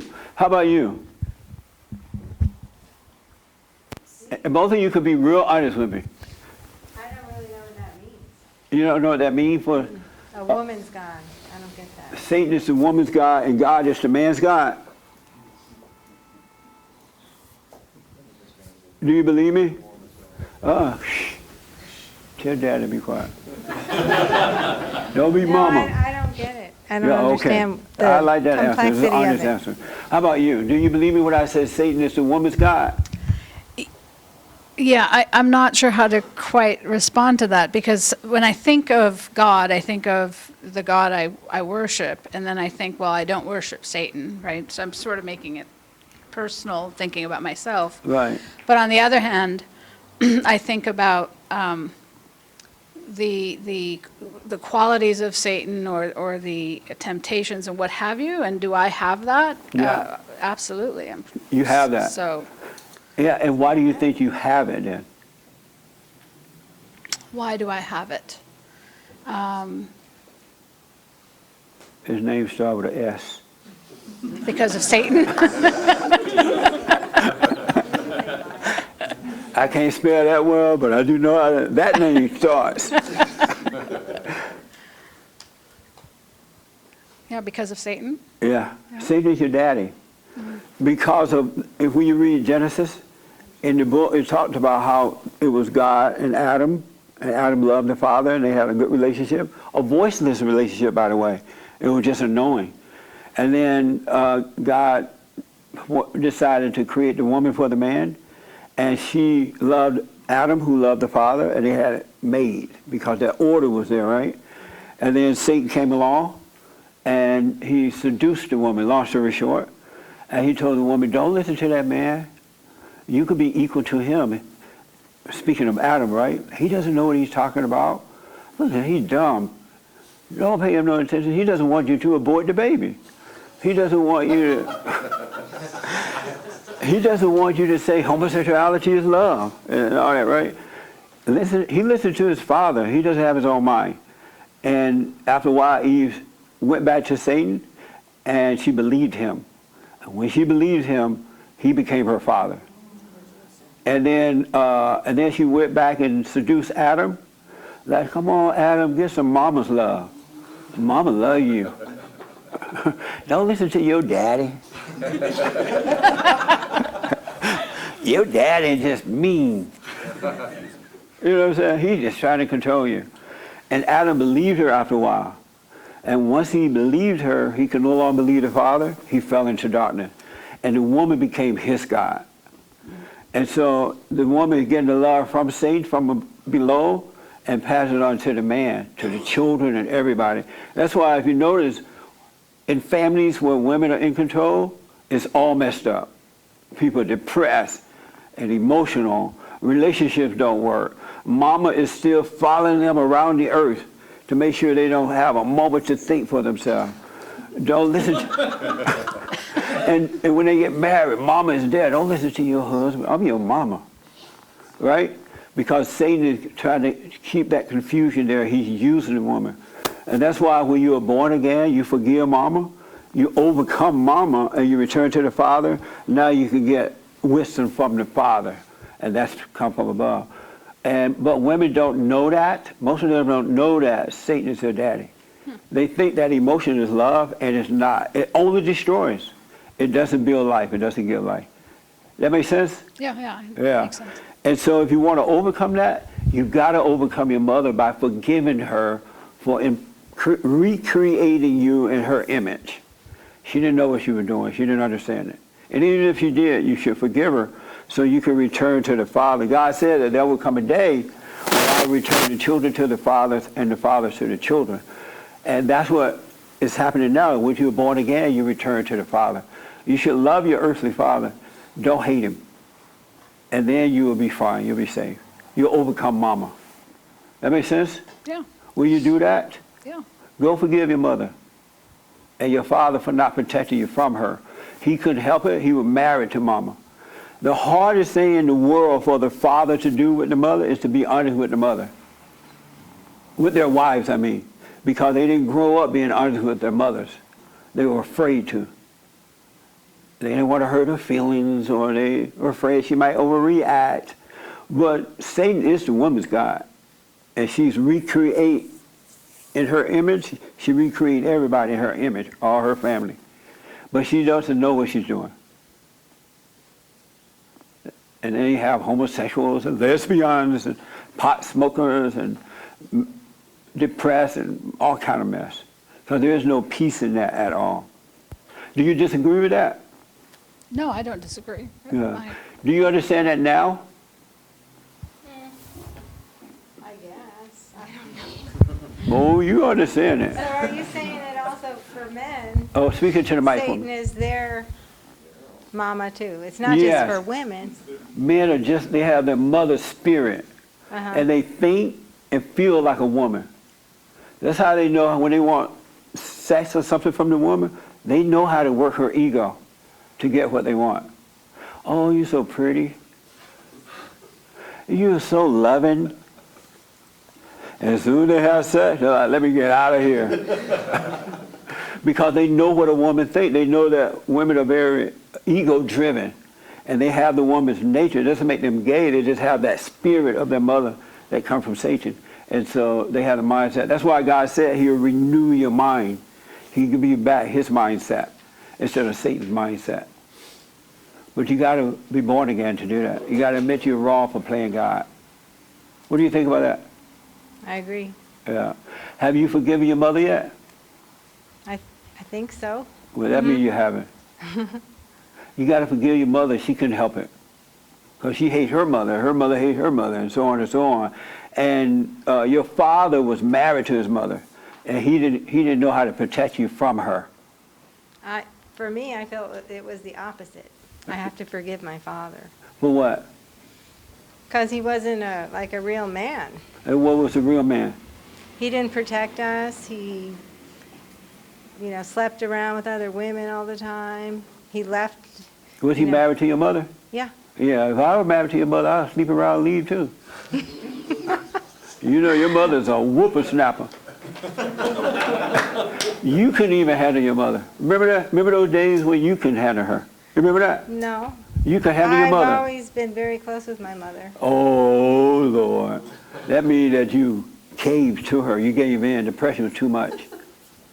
No, she wasn't a egotistical woman. She was a very good mother, I think. Go and forgive her for the mistakes she made with you. Did she make some mistakes no, with you? I have had to. There's certain things I know that, I became like her in certain ways, for sure. And how do you think you became like her? Now, that's the last thing you wanted to be. Because I blamed her for how I was.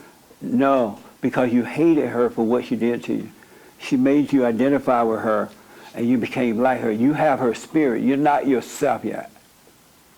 You're not yourself. You're your mother. But if you forgive her, you will overcome her, and you'll finally be you. And then you and your husband will have an amazing life, because you won't be your mother, you'll be you. And there's nothing like being you. You got to forgive her. Take Mark with you. He's tough.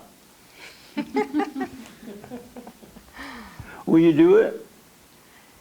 I feel like I have forgiven her already. Did you tell her that? Yeah. No, it wasn't like a big conversation. That means no. It wasn't a big conversation, but You need to go and say, hey, I'm sorry for resenting you for what you did, whatever it was. I realize now you can't help it. And I became have just said like that you, to and her. I didn't want to be you. I want to be me. And if she says, okay, fine. If she doesn't, that's fine. God will forgive you. Don't ask for forgiveness. You forgive her, because everything you were or became while growing up, you couldn't help it. You were subject to that spirit. And your father was too weak to stop her from doing it, because he was married to his mother. So he just let her do that stuff to you guys. Are you coming back again? well, I don't live here, but She's gonna be like, what? That's Mark preaching. I'm trying to figure out what you're saying and how it, translates. I guess I'm always trying to make it a comparison to what I already believe, and how there's a lot of similarities, but the language is very different. But I think a lot of the ideas are similar to what I've practiced in my life. Go to your mother, be honest with her, forgive her for the mistake she made. She couldn't help it. So that you can overcome being her. You need to be you. Right. If you really want a perfect life, you got to be you, not your mother. Because you're going to recreate your kids in your image. You won't be able to help it. And you're like, oh, I don't want to do that. My mother did that. I don't want to do that. But you won't be able to help it. Right. That make sense? Mm-hmm. Yeah. So go and forgive your mother. Okay. And come back and let me know what happened. But I really don't think I'll be able to, To forgive her? because I feel like I already have. I don't have, But does God and tell I you feel to, like I already am me. does God tell you to feel like you've forgiven her, or does he tell you to go and forgive? I guess go. You mean like I have to say it to her? Yes. Mm-hmm. And that's the hardest thing in the world for adult kids to do, is to face mama. Because that anger you have, whether you realize it or not, has fear. She controls you with that. There's fear in anger. But once you face her, you would never have fear again. And then you will be able to love her with perfect love. She won't have any control over you at all.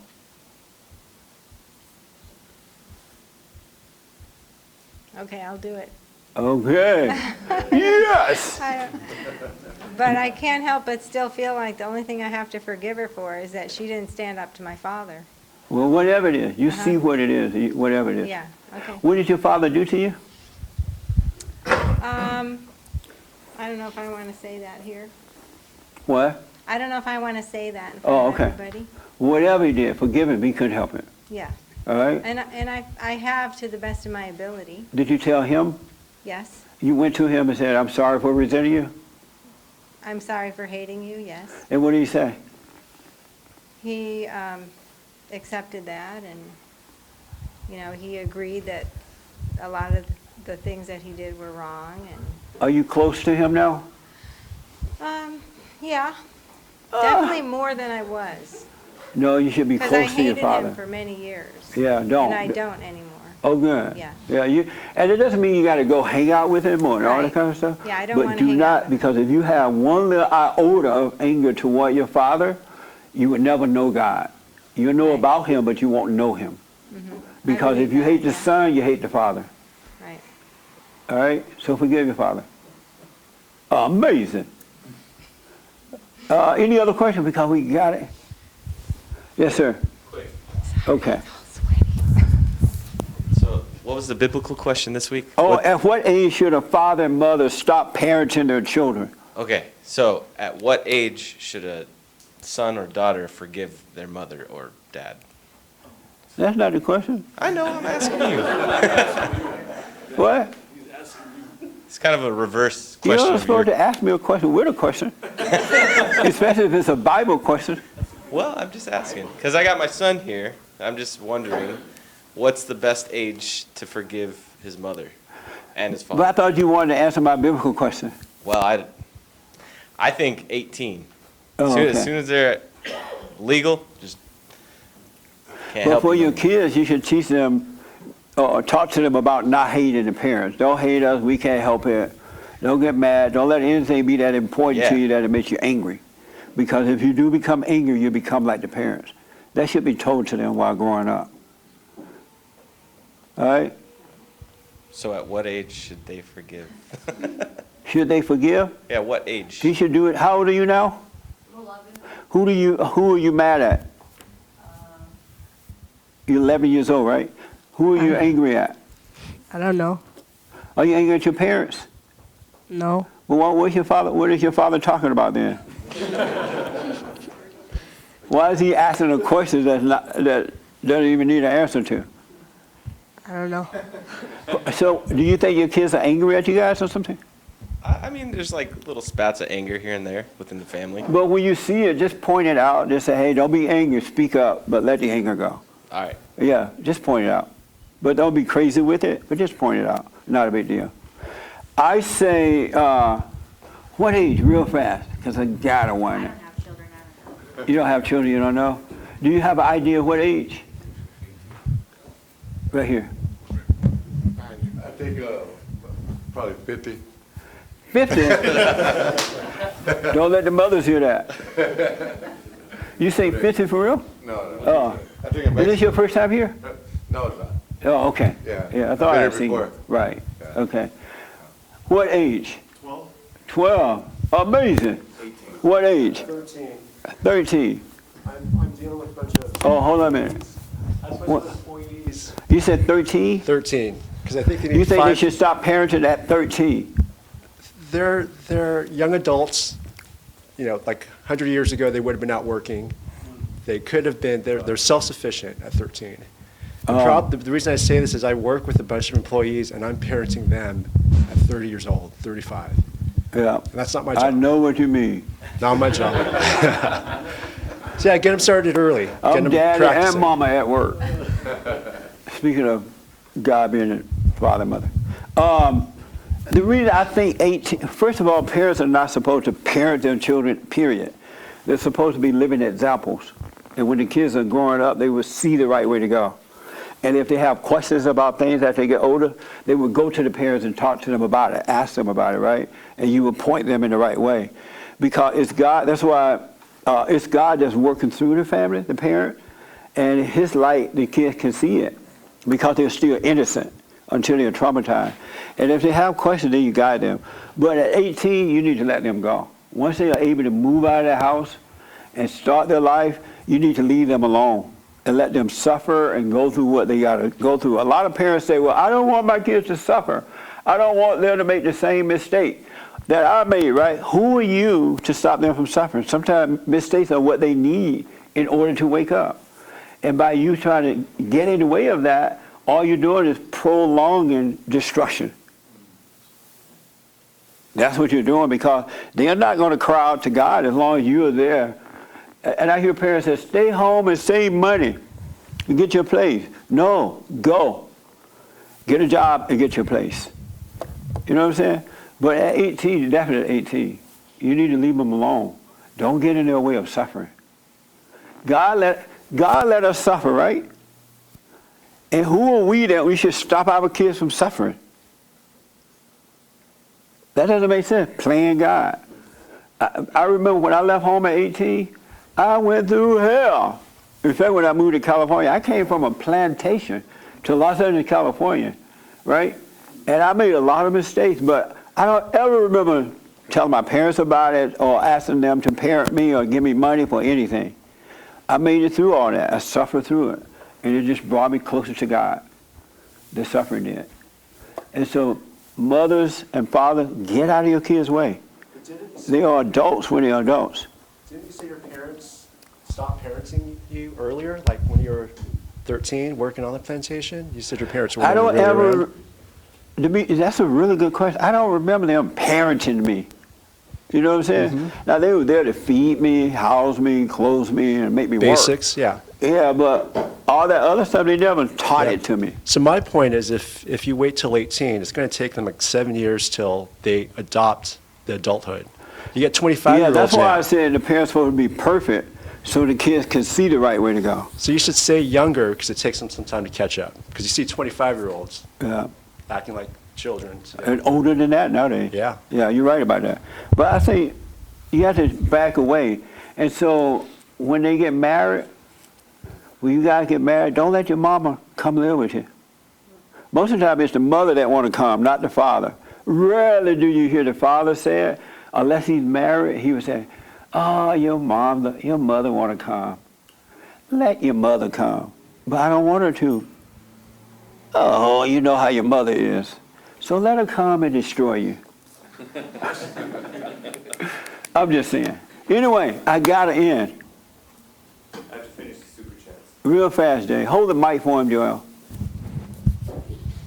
How computers smell. How does Jesse feel about babies being baptized? I know people do that, but it's all new to me once I moved here. We were teenagers when we were first baptized. But I know people are doing that. It's not a sin or anything. Coldberger Art says rituals in public are to show off and is female. J Rock, thank you. Gail Manchester, thank you. Wilford P, thank you. And The Kingdom is Within. Look up evil children's books that Kobe wrote, according to him. And there's some questions, but I'll send them for the radio show. We'll do them tomorrow. Yeah. I have a brand new biblical question this week. Brand new. And it is, are you well, maybe it's but a cadaver or a lamb? Cadaver or a lamb? You know what a cadaver is, right? Yes. Dead body. All right. Or a lamb. What? Dead body. So what? What? He wants to know what cadaver is. Oh, dead body. Yeah, dead body. So that's my brand new biblical question for this week. Isn't that a good one? Are you a cadaver or a lamb? I don't know. You don't know? I have to think about that. Oh, More okay. than 2 seconds. All right. Amazing. I'll pray on it. She'll pray on it. Did she say you'll pray on it? Oh. All right. Lord, have mercy. Am I a cadaver? Or a lamb? It's such a good question. It really is a good question. And we'll talk about it next time. Thank you all for tuning in. And don't forget to do the silent prayer. Go and forgive. Once you see that you're wrong for hating, being angry, go and forgive so that God can forgive you. It's an amazing world on the inside. And the outside world is a fake world. It's not real, all right? So go and forgive. And thank you all for supporting us. Go to rebuildingtheman.com, thefallerstate.tv, and what else? Jesse Lee Peterson Show. One announcement. What? No men's forum this Thursday. Why not?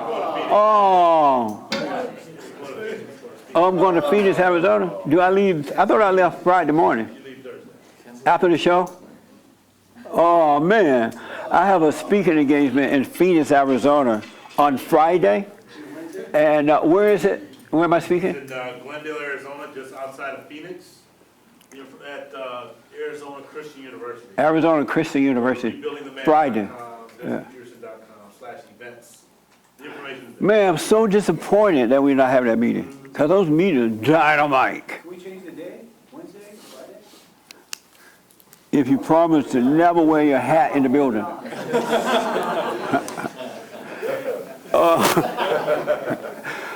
So no men's forum this month, but we'll have the women's forum on Thursday night, I think, of the month. All right. Don't forget to donate. We have best counseling service if you need it. Thank you all so much for tuning in, and thank you all for coming. I know it's been a long, way over time. I appreciate that.